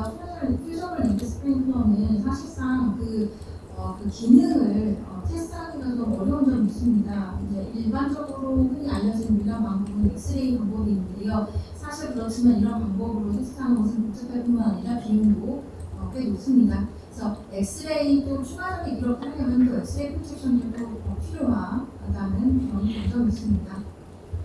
So if there are methods, I would be happy to learn about this. Otherwise, I mentioned the question mark, how to test this. 그래서 이 퓨즈블링크를 테스트, 그 기능이 제대로 작동하는지를 테스트할 수 있는 방법을 다른 방법이 있다면 여러분들이 저한테 알려주시면 좋겠습니다. 제가 아는 방법은 사실 이게 유일하다고 생각하고요. 이거 말고는 사실 어떤 방법으로 퓨즈블링크를 테스트할 수 있는 방법이 있는지 좀 물음표를 달고 싶습니다. So summarizing this, my understanding is that there is no effective way of testing the fusible element sprinkler for integrity. 그래서 말씀을 드리면은 이런 무결성 여부, 인체벨트에 대해서 퓨즈블링크를 테스트할 수 있는 효과적인 방법은 없는 것으로 알고 있습니다. The question is, how can a failure be detected? Whether it's a material failure or whether it's a failure that occurred during assembly, installation. 자, 그렇다면은 이런 인체벨트를 테스트할 수 있는 막다른 방법이 없다면 어떻게 결함을 감지할 수 있을까요? 예를 들어서 재료상의 결함이라든지 아니면 제조 과정에서 조립이라든지 설치 과정에 있어서 발생한 결함들은 어떻게 감지될 수 있을까요? So we've talked to customers. I mean, this is 5 or 7 years ago. That's something out of the press, so it's not a secret mentioning this. This is the Viking BK457 sprinkler. That is a fusible element sprinkler that activated in the field without any reason. 네, 그래서 지금 이것은 이미 언론에서 7년 전에 보도된 상황이기 때문에 제가 굳이 안 밝힐 이유는 없을 것 같은데요. 7년 전에 이 BK457 스프링클러 같은 경우에는 어떤 이유 없이 갑자기 작동이 됐습니다. So Viking has to recall all the sprinkler, and there is a settlement done as public. And at the end of the day, they replaced this type of sprinkler with a Glassware sprinkler. 네, 그래서 그 당시에 문제로 인해서 직장 소송이 있었고 결국에는 그 바이킹이라는 회사가 할배를 볼 수밖에 없었는데요. 그래서 결국에는 이 BK 스프링클러가 글래스벌브 스프링클러로 교체를 할 수밖에 없었습니다. Coming to a comparison, what we did, what we also do, always do, because we are a Glassware manufacturer, we are a limit manufacturer. But there are some points that can be compared and that should be compared. So this is one point that is a critical point in my opinion, is the environmental impact of fusible elements. Most of the fusible elements have heavy metals inside that are not quite environmentally friendly. A glass bulb sprinkler compared to a fusible element sprinkler, it's much easier to assemble. It can be much easier to be automated because the fusible element sprinkler does have much more parts than a glass bulb sprinkler. They only have the glass bulb, the valve seal, the tip cap, and the screw, and the sprinkler frame. 네, 이것은 그래서 결과적으로 다시 한번 비교 화면을 보여드리고 있는데요. 글래스벌브와 퓨즈블 에너지 스프링클러의 비교입니다. 그래서 지금 여러 가지 측면에서 글래스벌브가 장점이 있다고 말씀을 드릴 수 있습니다. 특히나 퓨즈블 에너지 같은 경우는 첫 번째 보시면 친환경성이 있어서 친환경적이지 않다라고 말씀드릴 수 있는데요. 왜냐하면 이 퓨즈블 에너지 안에는 금속이 쓰이기 때문입니다. 그리고 이 조립의 수월성이라든지 그리고 자동화의 수월성 이런 부분이 있어서도 이 글래스벌브 형태가 더욱더 장점이 많습니다. 왜냐하면 그 퓨즈블 엘리먼트 같은 경우에는 이 거기에 들어가는 파츠 수가 더 많거든요. 글래스벌브에 비해서. 그렇지만 이 글래스벌브 같은 경우에는 글래스벌브와 프레임, 스크루 정도 이런 식으로 해서 공장이 들어가는 파츠 수가 더 간단합니다. So glass has a much more corrosion resistance for applications, for example, in garages or in environments or in assemblies where you have a rush environment. The operating temperature over lifetime stays constant. We've seen that for fusible element it might change over time. You do not need any preload to activate a sprinkler. You always need some kind of preload to activate a fusible element sprinkler. And if the glass bar breaks, it breaks and is gone. If the fusible element is heated up close to activation temperature or above the lower limit, it starts to melt, but it can also be, if you cool it down again, it starts to stick together again, and you will not see that there might be a failure later on.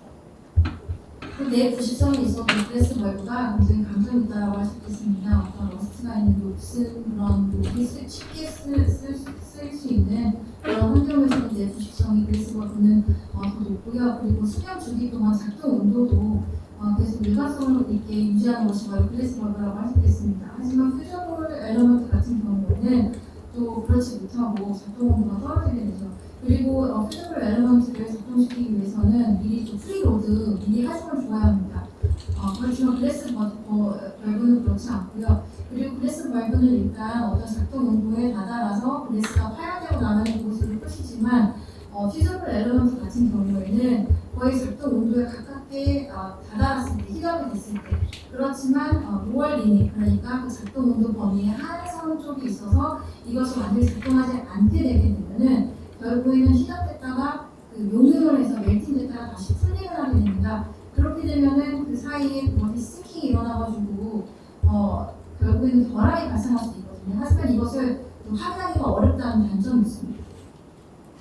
There are certain applications where it's not possible to use glass valves, especially in the sprinklers with high K factors for storage applications.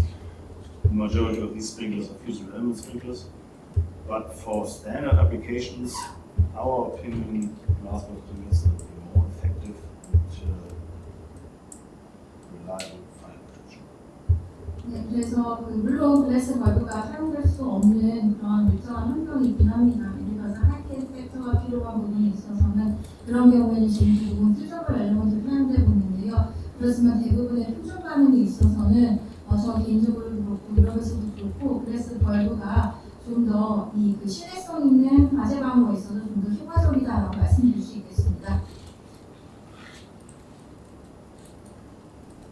I continue to talk a little bit about glass valve applications. We have applications in our fusible link, our glass valve link, our thermal valve link. That's a link that can be installed in kitchen hoods, for fire doors, for chemical chambers. If the glass valve breaks, this part falls apart and can close the door, can activate something. This is a UL listed component. It's very environmental friendly. Again, the glass valve does not need any kind of preload. It's corrosion resistance. These metal parts are corrosive resistance coated. 네, 그리고 제가 그러면은 다양한 전문 사례, 응용 사례에 대해서 말씀을 드리겠는데요. 저희 제품 중에 이제 설명벌브 링크라는 게 있습니다. 이 설명벌브 링크 같은 경우에는 여기 키친우드라든지 방화문이라든지 그 화학 제품이 담겨진 챔버에 사용이 될 수 있는데요. 그 설명벌브 링크가 있다가 또 이게 이제 일정 온도, 작동 온도에 도달해서 이 유리벌브가 깨지게 되면은 이 유리벌브가 파손됨에 따라서 그 해당 도어, 문이 닫히게 됩니다. 그런 그 메커니즘을 생각하시면 되겠고요. 이것도 유엔에서 승인한 제품이라고 할 수 있겠습니다. 친환경적이고요. 이것도 마찬가지로 프리로드가 필요 없고 내부식성을 가지고 있습니다.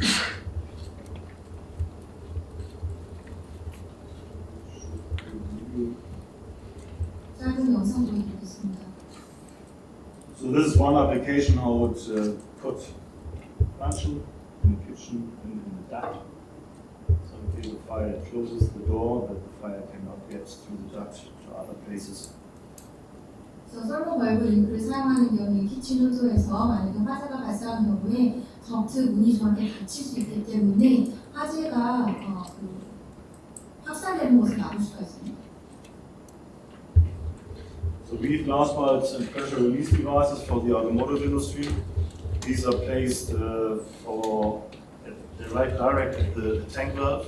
So in case of fire, the release mechanism or the PRD activates, releases the gas out of the tank, so that the tank could not explode.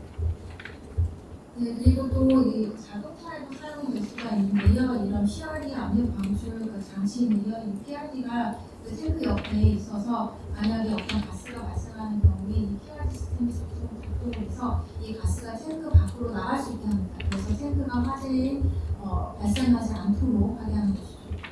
So this is the application. You can see this, for example, in buses or in passenger cars. You have a tank, you have the pressure release devices located around the tank, and in case of fire, they release the gas. 네, 그러면 버스라든지 승용차에 이렇게 조명이 낼 수 있고요. 이런 그 TRD를 탱크 그 주변에 설치를 해놓으면 만약에 가스가 발생을 하게 되면 TRD가 작동해서 가스가 방출이 되게 됩니다. 그렇게 되면 화재가 번지지 않도록 하는 것입니다.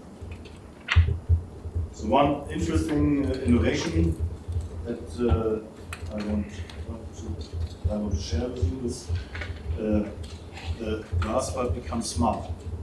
So it does not only activate due to heat, it can also be activated electrically.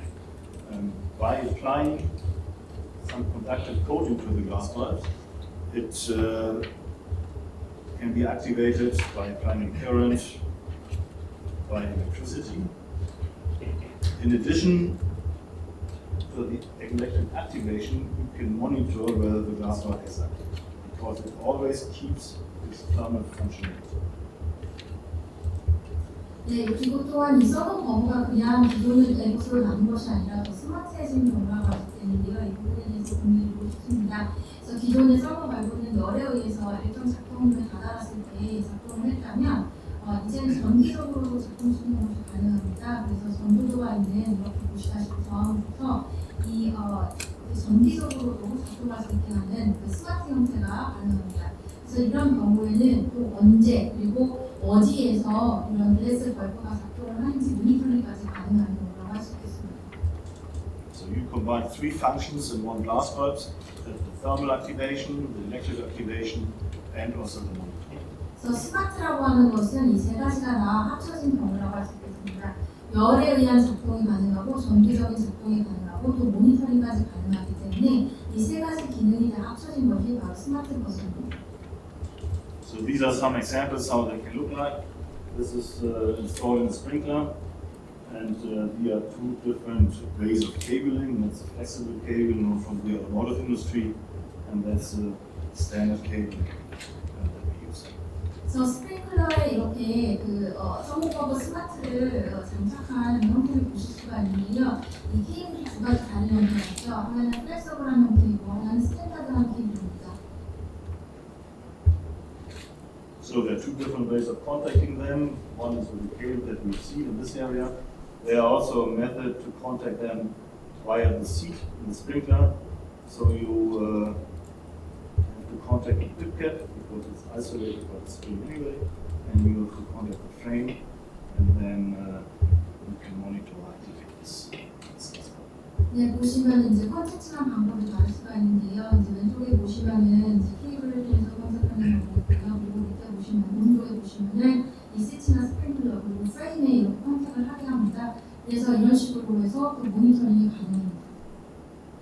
So you can see applying a current to it about 1 amp. It takes 2 to 3 seconds until the glass will open. 자, 보시면은 이 좌측에 그 커런트 전류가 있는데요. 이렇게 보면은 2, 3초 안에 이렇게 그 글래스가 작동하는 것을 볼 수가 있습니다. So finally, here are some new product innovations. These are the miniature Ampel, the miniature fire extinguisher, also with the glass bulb technology. Can also be activated or monitored electrically. We use Novec as an extinguishing medium. 네, 보시면 이제 세분역 수정 제품이 나와 있는데요. 좌측 같은 경우에는 미니 소화기라고 생각하시면 되겠는데요. 글래스 벌브를 사용을 하되 일렉트릭 거니까 전기적으로도 이것이 작동이 가능하고요. 그리고 오른쪽은 이 버브라는 것이 있습니다. 그래서 소화 버브입니다. So we have also the extinguishing glass bulb. That's the glass bulb electrically coated, filled with the extinguishing medium, this Novec. These glass bulbs can be mounted directly on the printed wire board in the incoming current. So in case of fire, it interrupts the current and extinguishes the fire if the housing is small on the printed wire. 예를 들어서 전자기기 내부의 기판에 PCB 보드나 이런 데에 같이 이러한 이 버브가 설치가 되게 되면은 이제 인커밍 전류가 들어오는 그곳에 설치가 되면은 이러한 만약에 화재의 경우에는 이런 소화기의 기능을 가지는 것이라고 할 수 있겠습니다. 그래서 전자 회로 기판이라든지 이런 데 설치가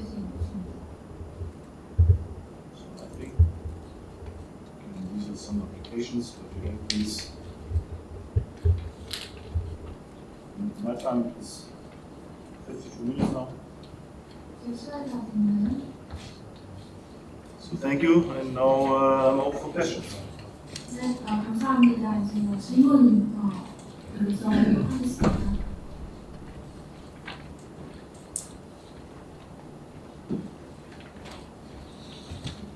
발표 끝났고요. 이제 좀 질의응답 시간을 바로 좀 가지도록 하겠습니다.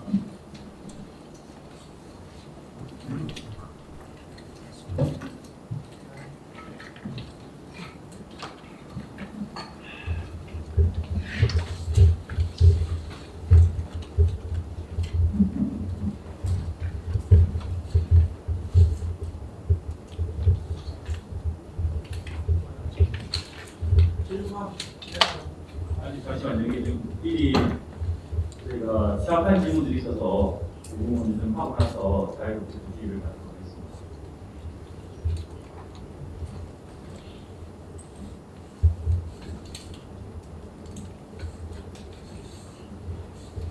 부장님 질의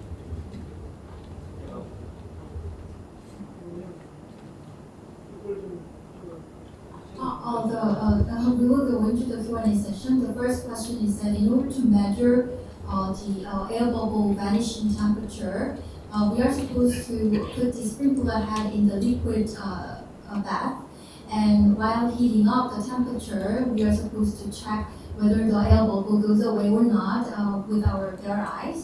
However, the judgment with bare eyes, with the vision inspection, may differ from person to person. So especially around the threshold value temperature, within the range of the allowed temperature, it is hard to determine, or the judgment may be sensitive and something that requires our caution. So from the perspective of the quality assurance or quality control, what is the most effective and accurate way to measure the air bubble vanishing temperature? So what is the effective way in order to be more objective? So we do it also manually. We do not automate it in an automated system, since this ABVT requirement is only valid in Japan and Korea. Nobody else requires a certain ABVT. What we do, we also do it in the liquid bath, but we use an endoscope that enlarges the bubble to see when it is. And we have experience that is very precise, even if different people do this test. It's only important to make sure that the tip of the glass bulb is downwards and there's no remaining air bubble in the tip. Otherwise, you have no result.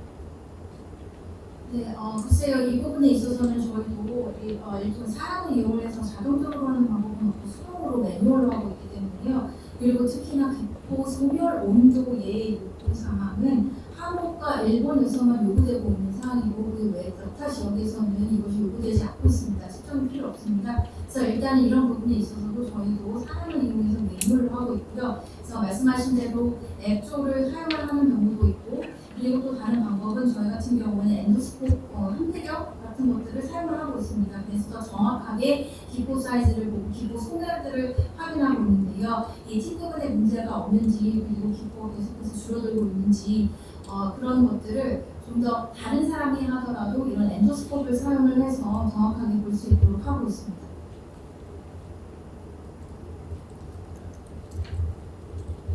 Second question, we'd like to move on to the second question. This is about the cause of malfunction of the glass bulb sprinkler head. So after installation, for some reasons, there is a kind of operation of the sprinkler head or the glass bulb, so which results in damage. So that is related to compensation issue. So in case of the fusible metal type, we are able to see whether a certain part or component is falling out from the fusible metal type. However, when it comes to the glass bulb type, it is really difficult to identify or assume the cause of the problem. Of course, there could be many reasons for malfunction. However, is there any way to figure out the causes of the malfunction in relation to glass bulb, and what is the way of making estimates or making assumptions. Of course, the sprinkler operates, the glass pipes should be fallen into very small fragments, and if water comes, it's difficult to find them. One thing is that each glass pipe should be tested for integrity after the assembly of the sprinkler. So that makes sure that the only products that are 100% tested are installed in the system. In case of any operation, what I always would do is look at the environment where it has been installed. What are the temperatures? What are the time when it has activated? How long after installation it has activated? And I would look the pip cap. It's probably, if you find fusible elements, you will also find the pip cap of the glass pipe sprinkler. And I would have a look at the sprinkler frame itself to see whether there are any damages or something that should not be at the 네, 두 번째 질문에 대해서 답변드리겠습니다. 물론 글래스버블도 때로 오작동이 있고 오작동의 원인을 찾는 것이 어려움이 있는 것을 있다고 말씀해 주셨는데요. 사실 이 같은 경우에는 이 각각의 글래스 벌브를 저희가 예를 들어서 스프링클러를 어셈블리에 조립한 이후에 이 각각의 그런 스프링클러 조립 글래스 벌브에 어떤 문제가 있는지 인테그리티 테스트를 그래서 해야 된다고 강조드리고 싶습니다. 그래서 인테그리티 테스트를 스프링클러 조립 상태에서 설치 상태에서 인테그리티 테스트를 확인을 한 다음에 그렇게 확인을 하고 나면은 아마 오작동을 미연에도 이제 쫓아갈 수 있을 텐데요. 그리고 또 제가 만약에 저라면은 어떤 환경에서 설치가 되는지를 보겠습니다. 어느 환경에서 설치가 되는지, 설치할 당시 온도라든지 환경이라든지, 그리고 만약에 이것이 오작동 된다면은 오작동 되는 그 시점에 어떤 환경이 있었는지, 그리고 뭐 이 퓨즈블링크에도 피캡이 있듯이 글래스 벌브에도 피캡이 있기 때문에 피캡을 먼저 보겠고요. 그리고 또 프레임 부분에 어떤 데미지나 손상된 부분이 있는지도 확인을 하겠습니다. So we have not been involved in many of these cases, but in these cases we've been asked to support. In all cases, there was a failure of either the system, that the pressure was too high, that the design of the system was not correct, the temperature, the nominal temperature was chosen too low, or that there was damage to the sprinkler during renovation or maintenance of the facility. Most of the time, it has been able to clarify the reason. 그래서 이런 오작동이 나는 경우가 저희 같은 경우는 많지는 않았습니다. 하지만 오작동이 발생하는 경우를 자세히 들여다보면 저희 경험을 비춰볼 때 이런 오작동이 예를 들어서 시스템과 관련해서 뭔가 문제가 있었을 때 발생하는 경우가 있었습니다. 압력 로드 하중이 프레셔 로드에 문제가 있다거나 아니면은 시스템 자체의 디자인에 문제가 있다거나 그래서 온도의 설정이 너무 낮게 되어 있다거나 그리고 스프링클러가 예를 들어서 그 해당 시설의 레노베이션이라든지 메인테넌스 유지 보수 이후에 스프링클러에 데미지가 있었다거나 하는 경우에는 오작동이 발생하는 것으로 알고 있습니다. 추가적으로 좀 말씀을 드리면 퓨즈블링크 타입은 이렇게 열을 받으면 그 공용 흔적이 나중에 파열되고 나서 남는데 유리벌브가 파열되고 나면 그 온도에 의해서 파열된 부분은 못 찾습니다. 다만 이제 지금 말씀하신 것처럼 그 프레임상의 어떤 조립 문제라든지 유지관리상의 문제는 있을 수 있는데 분쟁을 하게 되면 그 소송이 미루는 상태라서 우리 책임이 아니다. 제조자는 내 책임이 아니다. 유지관리사람은 내 책임이 아니다라는 이런 부분이 많아서 유리벌브에 있어서 어떤 좀 퓨즈메탈 마냥 응용됐느냐 안 됐느냐 어떤 이런 포인트를 잡을 수 있는 그런 어떤 접근이 있는지 그런 걸 좀 물어봐 주십시오.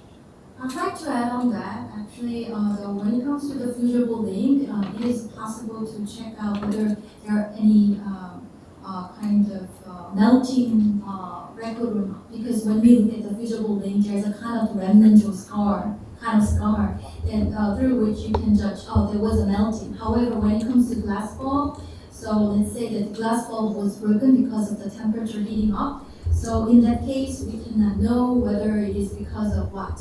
So of course, you mentioned that we need to check the frame, or is there any damage to the frame, or is there any problem with the maintenance work. Of course, that is one of the possibilities or one of the things that we can check.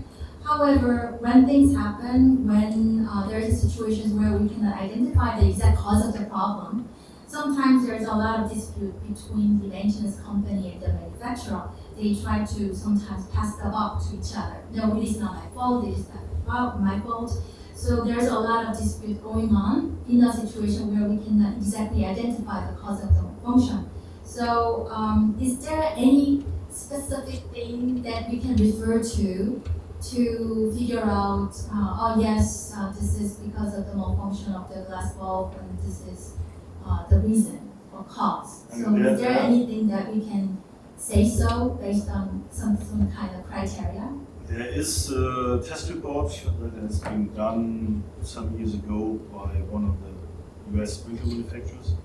And they did an investigation what happens to a sprinkler if the glass bulb is damaged during installation. And the outcome out of this investigation is that if the glass bulb is damaged, and the damages they put on the glass bulb are very severe. If the glass bulb is damaged, the glass bulb or the sprinkler will activate after a short period of time, let's say within 4 weeks. After these 4 weeks, the reason for the malfunction is something different than the installation. So for clarification, if there is damage to the glass bulb, activation happens 4 weeks later? Within 4 weeks. Within 4 weeks. After that, even they activate or they stay flat. So within 4 weeks after installation? Yeah. 그래서 한 사례가 과거에 있었습니다. 그래서 테스트 리포트가 나온 적이 있었는데요. 미국의 그런 제조사가 조사 끝에 테스트 리포트를 만든 것입니다. 그래서 그 당시 스프링클러에 문제가 있었는데 이것이 그 글래스 벌브에 의한 것인지 아닌지 조사하는 것이었고요. 그 조사 테스트 리포트에 따르면요, 설치 후에 만약에 글래스 벌브에 문제가 있어서 오작동이 나는 경우에는 설치 후에 4주 이내에 그 액티베이션이 된다고 합니다. 하지만 4주 이내가 아니고 그 이후라면 글래스 벌브가 아닐 확률이 높습니다.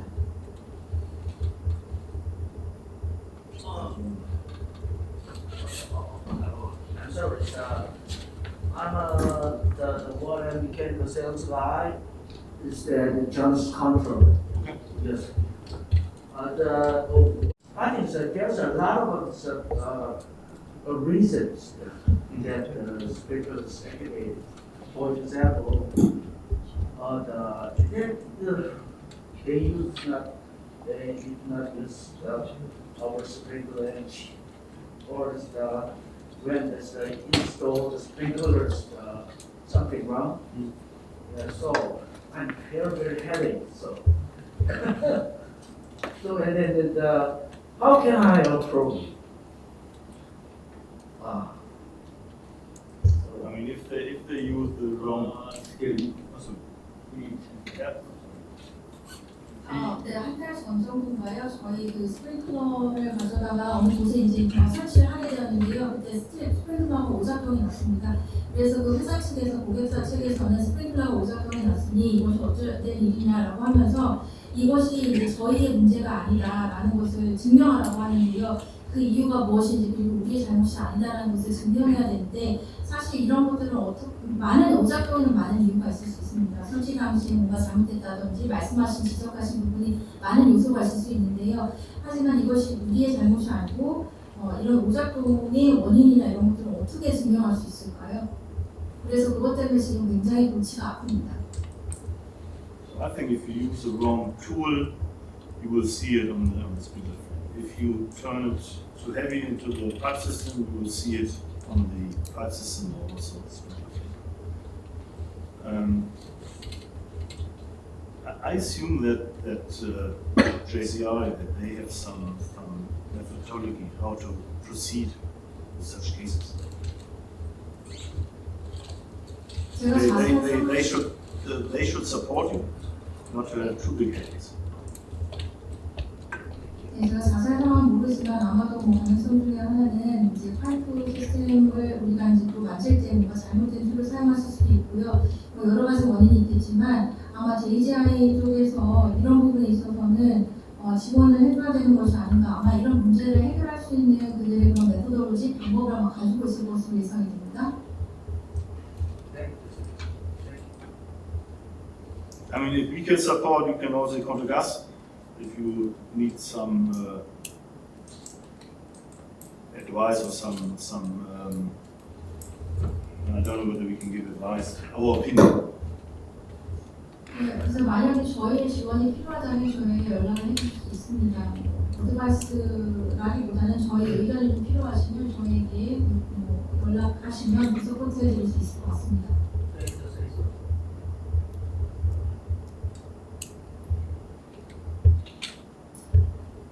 Moving on to the third question. When it comes to glass bulb, the size of the air bubble is very important. For the same model, the air bubble size should be consistent. So to make the air bubble size consistent, what method do you use? So this is more about a conceptual question rather than about the technical elements. So well, I want to have a better understanding on the concept behind it. So do you try to make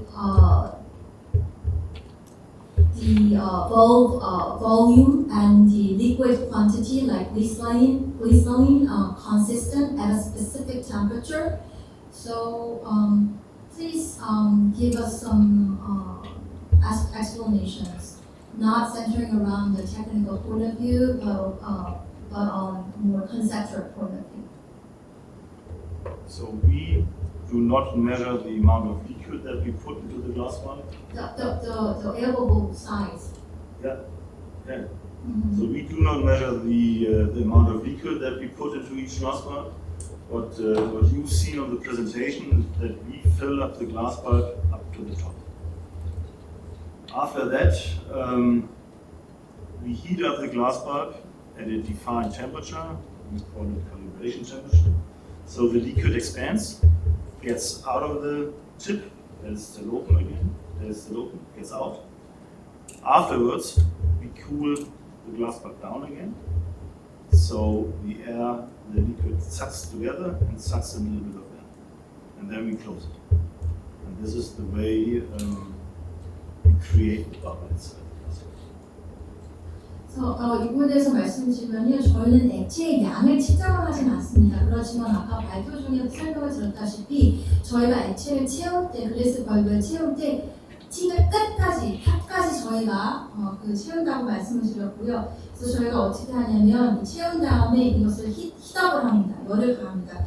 그렇게 되면은 이 안쪽에 있는 이 액체가 팽창을 하게 되죠. 그래서 팽창을 하면은 이 팁이 열린 상태에서 아마 밖으로 나올 것입니다. 그래서 그런 다음에 저희가 다시 쿨다운을 시킵니다. 그런 다음에 저희가 그 글래스 벌브를 닫습니다.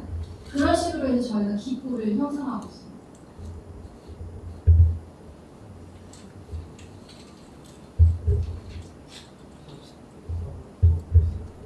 Moving on to number 4. Glass is classified as liquid. So what is the durability life? How many years is it durable? For how many years? There's no lifetime for glass bulbs. This is specific glass that's different than, for example, glass that we used to use in churches, where you see the glass is changing over time. We have specific glass that is also introduced with a certain stress level, and there's no lifetime for this type of application. In accordance with the approval standards, you have to take samples the first time for fast response sprinklers after 10 years, I think, then after 25 years. And I mean, if you look into old buildings, some areas, especially in the US, with glass pipe sprinklers that are more than 50, 60 years old. 이 글래스 벌브에 있어서는 어떤 내부 수명이 정해진 것은 없다라고 생각을 합니다. 특히나 저희가 생산하고 있는 글래스 벌브는 일반적으로 우리가 볼 수 있는 그냥 색깔이 변한 유리라든지 흔히 보는 그런 유리가 아니라 특정한 유리이기 때문에, 그리고 또 아까도 말씀드렸던 것처럼 글래스 벌브 공정에서 저희가 또 응력을 계산해서 또 하기 때문에 특정 수명이 정해지진 않았습니다. 저희 글래스 벌브 같은 경우에는 예를 들어서 저희가 샘플링을 해봐도, 예를 들어서 패스트 리스폰스 조기 반응 그 글래스 벌브도 10년, 25년 된 것도 있고요. 그리고 미국에서 제일 오래된 빌딩에서 쓰이고 있는 글래스 벌브 같은 경우에는 56 years, 56년 된 것도 있습니다. 그래서 특정한 내부 수명이 있다라고 말씀드릴 수는 없습니다. And Glassware sprinklers are on the market for more than 100 years. 그렇죠. The old 10, 12, 15mm glass. 그래서 제일 오래된 거 10mm, 12mm 이상 이런 것들은 한 100년 된 것도 있습니다. 주기적으로 온도가 20도, 50도 매일 바뀌는 환경이 있다고 한다면 혹시 아까 응력 테스트나 혹은 내구성에 내구 수명을 좀 단축시키거나 그런 것들을 교체를 한다든지 사용연한을 제시해 줄 수 있는 제조업체 다른 의견이 있는지가 궁금합니다. So for example, let's suppose this is a situation. So we are in an environment where the temperature gets changed to 20 degrees or 50 degrees in a periodic or regular basis. So for a certain period, actually the temperature goes up and down. So in this environment, we need to use this kind of glass bulb. So in that case, we need to think about stress level or durability. So is there any manufacturer that can give us some advice on what kind of service life is good for us in this kind of specific environment? So probably this is not a normal environment, so durability is something that we need to take into consideration because the changing temperature environment.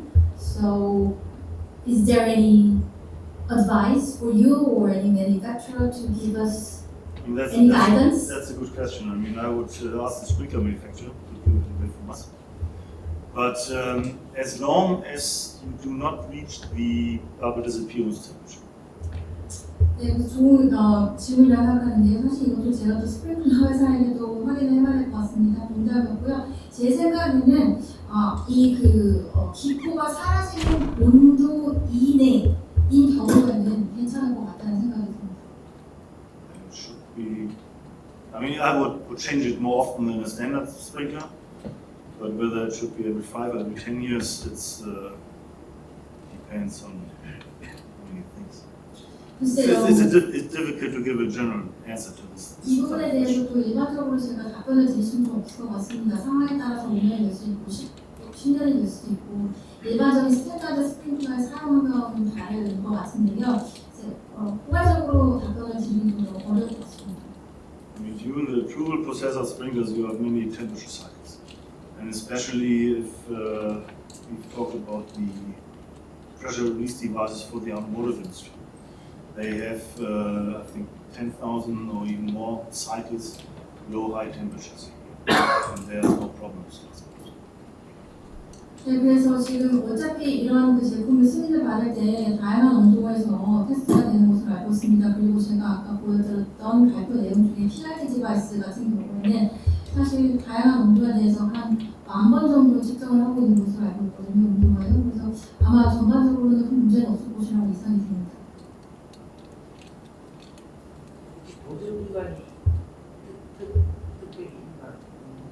Is there any specific warranty period for your products? Warranty? On the glass bulb itself, it's the standard warranty. Depends on the after it's installed. You don't have much influence on the circumstances. I mean, if you apply a wrong assembly to the glass bulb, you're not responsible for it.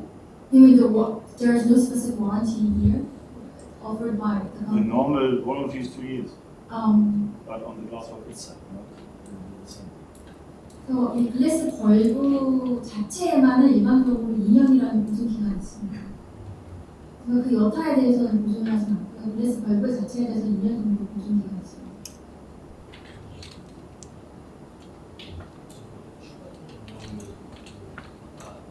사이클링 같이 제품들을 생각하시면서 그다음에 지금 기본적으로 제조사에서 하고 있는 사이클링 테스트는 몇 번 정도를 공식적으로 하고 있는지 좀 궁금합니다. So I'd like to give you more additional questions. So regarding cycling tests, applying several different temperatures. So usually, a manufacturer, how many times of cycling tests are conducted? During approval or during production? 생산 중에 아니면은 approval 중에? Both of them in development right?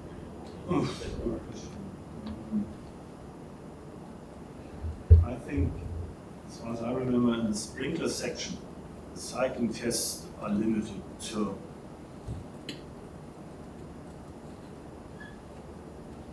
5 times, 10 times, something like this. In terms of temperature changes or Cool and pressure. the cool and hot. That's the thermal shock tests, for example, you take minimum 3 times.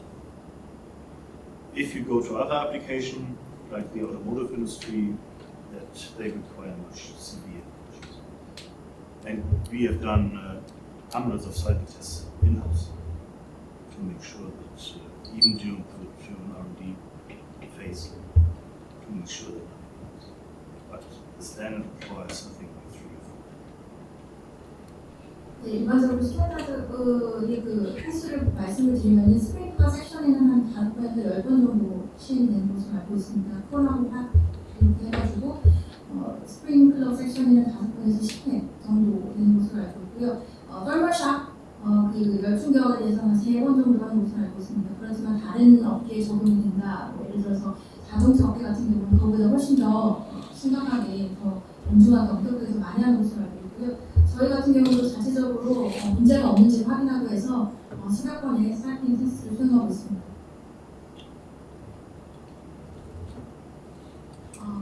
Question. The first question is that even for the same model, glass bulb has different liquid by different temperature. So does it mean that the glass bulb material is always the same, however only the internal liquid gets changed?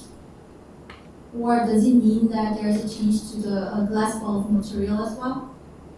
No, there is no change at all. The only difference between the different operating temperature is the size of the air bubble. And of course the color, but the color does not have any influence on the property of the glasswood. It's only color. The only thing we have different liquids for the F-type and G-type, for example, we have different liquids. But within one type for different operating temperatures, it's the same. 그래서 1번에 대해서 답변을 드리면요, 작동 온도별로 색깔은 다르게 표시가 되어 있지만 기포의 크기나 기포의 그 사이즈만 다를 뿐이지 안에 있는 액체의 내용은 같습니다. 그래서 칼라는 그냥 칼라 부분, 포즈만을 위한 것이지 사실상 이런 안에 있는 액체의 물성에 영향을 주는 것은 아닙니다. 그렇지만 아시다시피 타입이 2개가 있습니다. G타입과 F타입. 그 타입에 따라서 액체의 내용은 다르지만 예를 들어서 F타입 내에 여러 모델이 있으면 내부의 액체는 똑같습니다. 하지만 그 에어 버블의 차이로 작동 온도가 달라질 뿐입니다.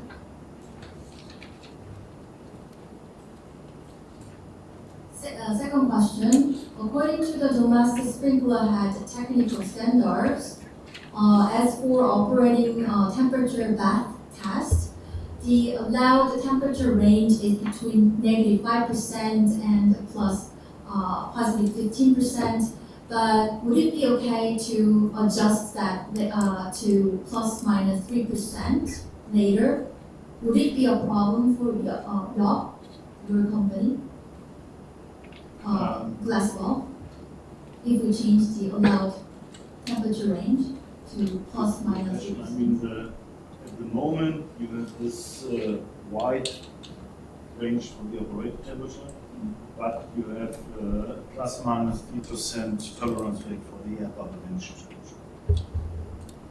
To have, if you want to keep the the air bubble vanishing temperature requirement tolerance, then it's very difficult to have plus minus 3%.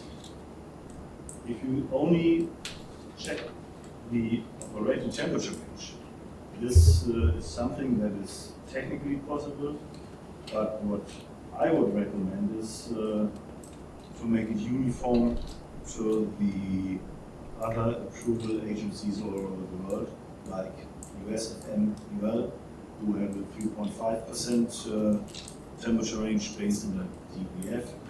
In Europe, we have something similar, only in DEC. That would be probably easier for everybody to have it uniform.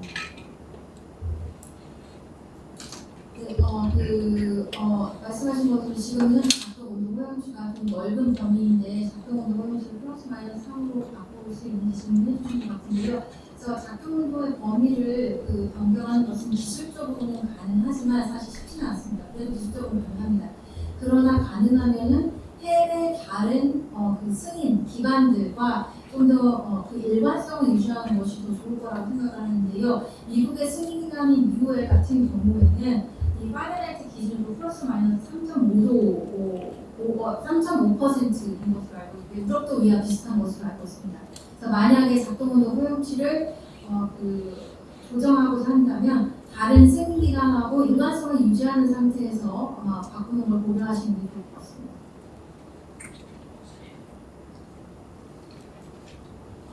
Moving on to the next question.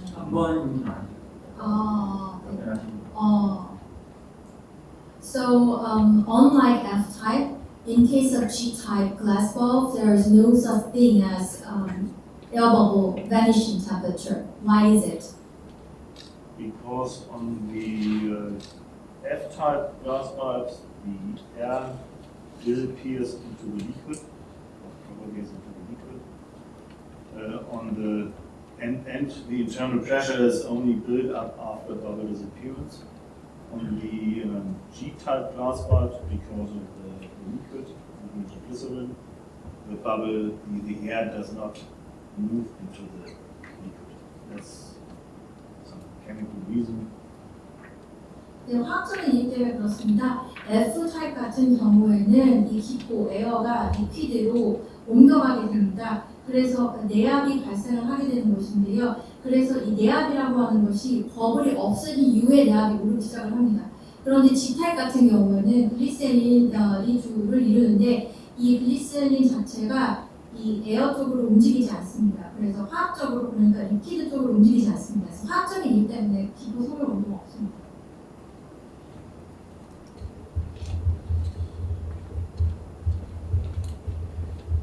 So, when operating sprinklerheads, what is the role of air bubble, and why do we need air bubble temperature, air bubble vanishing temperature? I don't need why you need the air bubble vanishing temperature. The role, you need a certain air bubble for calibration. If you do not need to have an air bubble, then the glass bulb would build up an internal pressure even if you hold the glass bulb in your hand.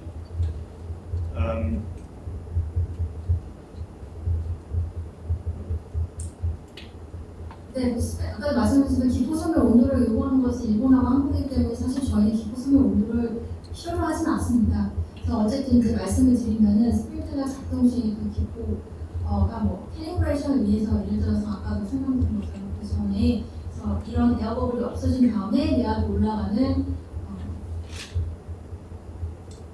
네, F-타입이 있다.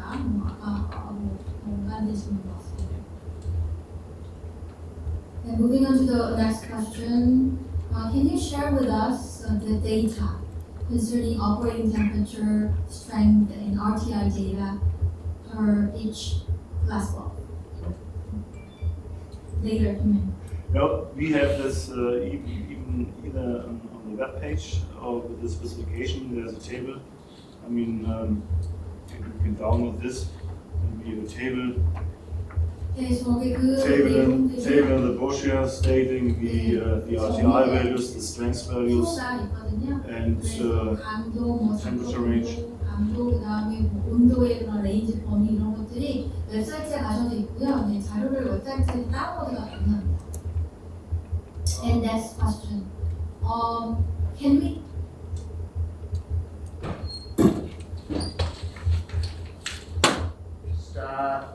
I think I need more detailed explain the question number 7. So,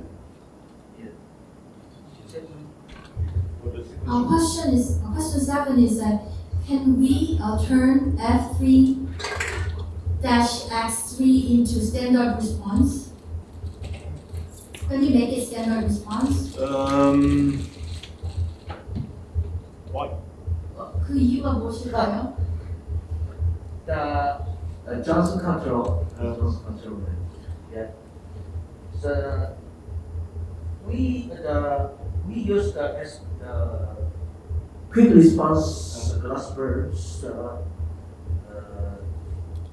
for the SW20. The SW20 side was 30. It came back at 160, and so. But our data set standard response. Can you use a 5mm glass bulb instead? Yes, 3 millimeters. Why can you not use a 5mm? I don't know, but so I asked the questions to our specialist technician. Yes, he said it depends on the room size. 60 by 60, the big room is they didn't say it's the quick response. Yeah, but then use a 5mm glass bulb. I don't know. So Frankly speaking, I don't know. I mean, what we can do is we can change the liquid. yeah. We can use the G-type liquid in the 3mm glass bulb, but I don't know whether it becomes a standard response. But this, we have to test. I don't know. He said that 우리 엔지니어가 말하기를요. 방 사이즈 크기에 그러니까 16피트 곱하기 16피트 거기에서는 사용하는 데서는 이거는 표준 반응으로 나오기 때문에 그렇게 말했다고. 근데 12 by 12 이거는 조기 반응. 그러면은 그 방사지가 16 by 16 피트 같은 경우에는 스탠다드 리스폰스 써야 된다라고. 아니 그게 아니라 조기를 쓰는데도 불구하고 그게 표준 반응으로 돼야 된다라고 말을 답변합니다. I don't know. Actually, according to the expert, he may inquire too, or the technicians. It depends on the room size. If the room size is 16 by 16 feet, so it should be standard response. But if it is 12 by 12 feet, it should be quick response. But you don't understand the logic behind that. 자, 말씀하신 거 알겠는데 자기도 본인도 자세히 모르겠대요. 왜냐하면 표준 반응을 쓸 거면 5mm짜리 쓰면 되거든요. 근데 만약에 5mm를 왜 5mm를 쓰면 되는데 왜 3mm 쓰면서 표준 반응을 얘기하시는지는 모르겠지만 그게 꼭 하신다면은 G타입을 써서 3mm의 G타입을 쓰시면 될 것 같긴 한데 굳이 그럴 필요가 있을까? 그 5mm를 쓰시면 될 것인데 라는 반응을 보이셨습니다. His answer, this is an agency classification requirement based upon room size. Yeah. Yes, so Yeah, but if you have a sprinkler, do you have the sprinkler in quick response in the same model in standard response? With a 3mm glass bulb, with a 5mm glass bulb? But why do you want to have the 3mm glass bulb as a standard response? I don't know exactly. I have to ask him. That he needs to clarify with him one more time. Yeah. Who do you talk to? He said that the determinations for the classification of the quick response versus standard response is determined by the requirement of the room response tester. Thus, the same bolts can be in a quick. The sponsor sprinklers say 12 feet by 12 long, but it would be classified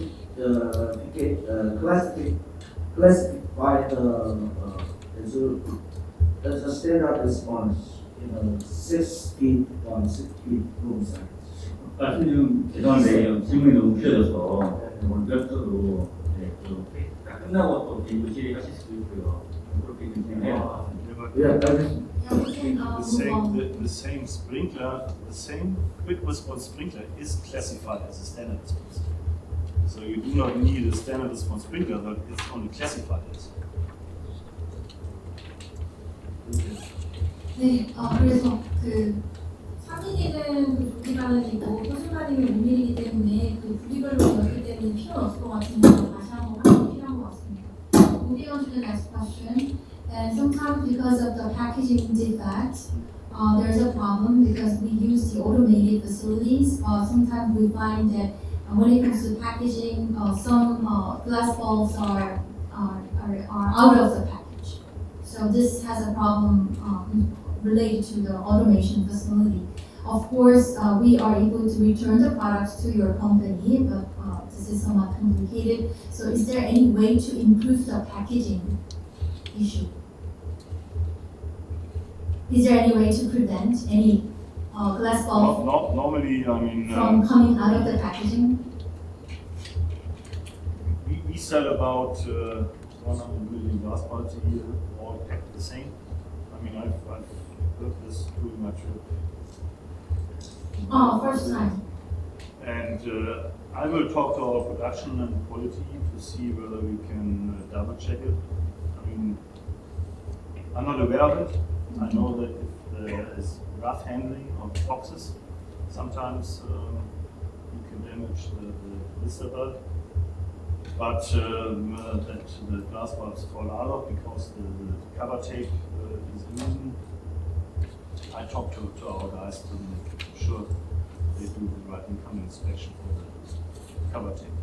That's 네, 그래서 포장 물량으로 유리벌브 이탈된다는 말씀, 저희가 사실 연간 생산량이 1억 개가 넘는다고 말씀드렸는데요. 사실 제가 이번에 이런 문제가 있다는 것을 처음 듣는 것 같습니다. 그래서 아마 이런 부분이 있다는 것을 제가 또 가서 퀄리티 컨트롤 품질 관리 부분을 좀 알려드려야 될 것 같고요. 뭐 여러 가지 이유가 있을 수 있겠습니다만, 뭐 이 그 포장된 박스가 이제 취급 과정에서 잘못 핸들링이 돼서 이제 막 빈대를 했다던가 러프하게 그런 경우에는 어쩌면 그 과정에서 빠질 수도 있지만 어쩌면 커버 테이프의 문제일 수도 있기 때문에 한번 가서 품질 관리 쪽에 말씀을 드려보도록 하겠습니다. The next question. When it comes to the operating temperature test for the glass bulb, sometimes liquid falls out, gets out, only the fragments remain. So what is the way to improve this issue? to allow it. To allow it. 그냥 그대로 주시면 된다는데요. 파트만 나와서 to allow it. Yeah. No, the thing is, this is what we call throttling, and this is you've seen in the presentation the low level and high level breakage, and especially in the liquid bars, the liquid does have a damping effect on the propagation of the crack. For that reason, in the liquid bars, the speed of the crack is slower, and sometimes it's that slow that the glass bulb will not fall into part. This is only the case in the liquid bars. If you test the same batch, you can't test the same glass bulb, but if you test the same batch of bulb in air, you will not see this happen. For that reason, this kind of strutting in the liquid bars is allowed with approval agencies like UL, FN, BDS, or EN. It's stated in the EN standard, it's also stated in the ISO standard. 네, 그래서 지금 보시면 제가 아까 발표할 때 그 글래스 유리의 그 파열의 로우 레벨과 하이 레벨을 보여드렸는데요. 그래서 액체 그 리퀴드 베스 액체 수조에서 테스트를 할 때는 이 트랙 자체에 있어서 그 댐핑 그 영향이 있을 수가 있습니다. 그렇기 때문에 크랙이 생기더라도 크랙이 생기는 스피드 속도 자체가 자체가 더 느려질 수가 있습니다. 액체 수조에서는. 그래서 글래스에 있어서는 좀 더 느려질 수가 있고 오히려 또 그럴 수가 있거든요. 그래서 스피드의 차이 때문에 액체 수조에서 테스트를 하는 경우에는 액체는 빠지고 퍼프만 남아있는 상황이 있을 수가 있는데요. 실제로 배치를 가지고 에어에서 테스트를 하는 경우에는 이런 현상이 발생하지 않을 것입니다. So what they require if they see this kind of spotting in the liquid was, they require an additional function test. 그래서 만약에 이런 경우에 실제로 에어에서도 테스트했을 때 액체가 빠지게 된다면 거기에 추가적인 additional function test, 네, 기능 테스트가 필요할 것입니다. KFI에서는 저렇게 되면 실패를 하고 KF.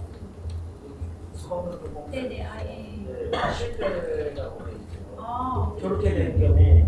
So according to the Korean KFY standard, if this happens, even in liquid bath, the product is not passed. I know. For that reason, we, on some parts, we increase the stress level on the Glassware tools. So that's why 그래서 그런 경우에는 우리가 그렇기 때문에 스트레스 레벨을 올리는 것입니다. That's why you increase the stress level to the glass bulb. Some for the Korean market. For the Korean market. Korean model. 한국 모델은 그래서 유리벌브의 스트레스 레벨을 올립니다. 제조하실 때 조립 강도가 너무 약한 상태에서 수중 특도원의 시험을 하게 되면 이게 구겨지는 게 적은 상태다 보니까 그냥 액체만 빠지고 깨지는 상태가 파열되지 않고 그대로 남아있는 거다 보니까 어떻게 보면 설계, 조립 설계할 때 강도를 좀 강하게 그거가 파괴될 정도 이상으로 설계를 해야 되는 개념인 것 같습니다. 너무 약하게 조립 강도를 He is explaining that it depends on the assemblies. If the assembly is too loose, that may happen. So the assembly design needs to be strengthened when they assemble.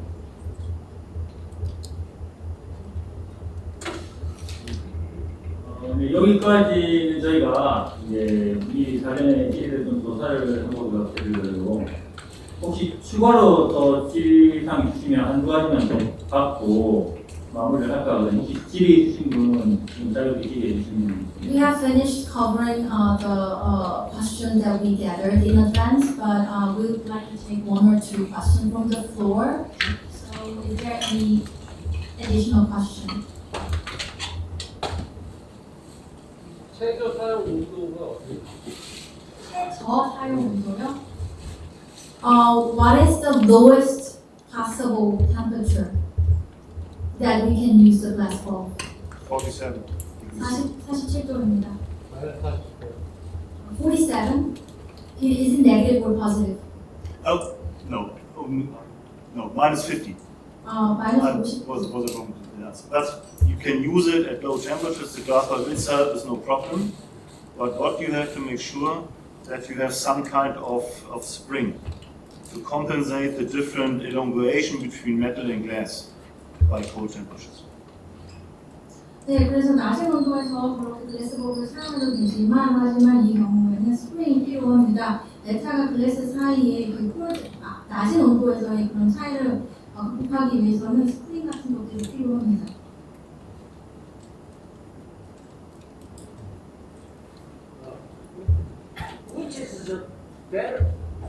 Which is better methods to do things more reasonable, the batch test or oven test? What do you mean? Can you repeat it? 배치 테스트나 오븐 테스트 중에 어떤 게 더 리저너블 하냐고. 어떤 그 오퍼레이션 테스트, 작동 시험에서. So when it comes to the operation activation test, Yeah. which one is more reasonable? Is it better to do batch test or is it better to do oven test? Fast test. Fast test or batch test? Batch. F가 We call it 되지. the put in the water. that. I mean, good question. Everybody is doing the bath test or the operating temperature test in the liquid bath. The reason is that it's much easier to control a liquid, the temperature of a liquid, than the temperature of an oven. Because if you want to test several sprinklers, you need a very uniform temperature within the test zone. That's quite difficult to have this in an oven.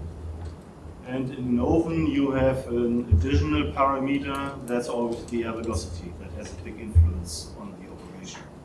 For that reason, to make it easy, the bath test is better, although it's a different test compared to the installation of the sprinkler, because they are installed in air. 네, 그래서 지금 좋은 질문인데요. 요즘 분들께서 사실상 되게 수조를 사용해서 데스 테스트를 합니다. 왜냐면 그 액체 내에서 온도를 조정하는 것이 온도를 유지하고 일관성 있게 유지하는 것이 더 수월하기 때문입니다. 오븐 같은 경우에는 사실 온도를 일정하게 유지하는 것이 그렇게 쉽지 않습니다. 그래서 많은 대부분의 모든 분들께서 이런 작동 온도 테스트를 할 때는 수조를 이용을 하시는데요. 그래서 오븐 같은 경우에는 오븐과 관련해서 이 스프링의 그런 탄성, 장력 이런 것과 관련해서 영향이 있기 때문에 사실 우리가 감안해야 될 파라미터들이 굉장히 많습니다. 그래서 이런 온도의 일관성 유지를 하는 데 있어서 수월하기 때문에 더 많은 분들이 데스 테스트를 하고 계십니다.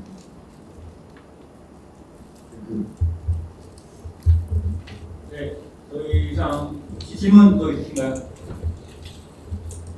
네. 하나 여쭤보고 아까 그 발표하실 때 서버벌브에 있는 제품이 강화됐거나 강화 전 쪽에 사용이 많이 되고 있다고 말씀을 주셨는데 보통 이런 강화 댐퍼 쪽에 설치되는 벌브는 몇 도에서 작동하는 벌브가 지금 가장 많이 공급이 되고 있는지 궁금합니다. So during the presentation, you talked about the thermal bulb link. Thermal bulb link is installed around the fire damper, for example. So I wonder, usually, which operation temperature range is most popular in the market? So when it comes to thermal bulb link, so what is the temperature range that is most popular in the market? As for a fire damper. Good question.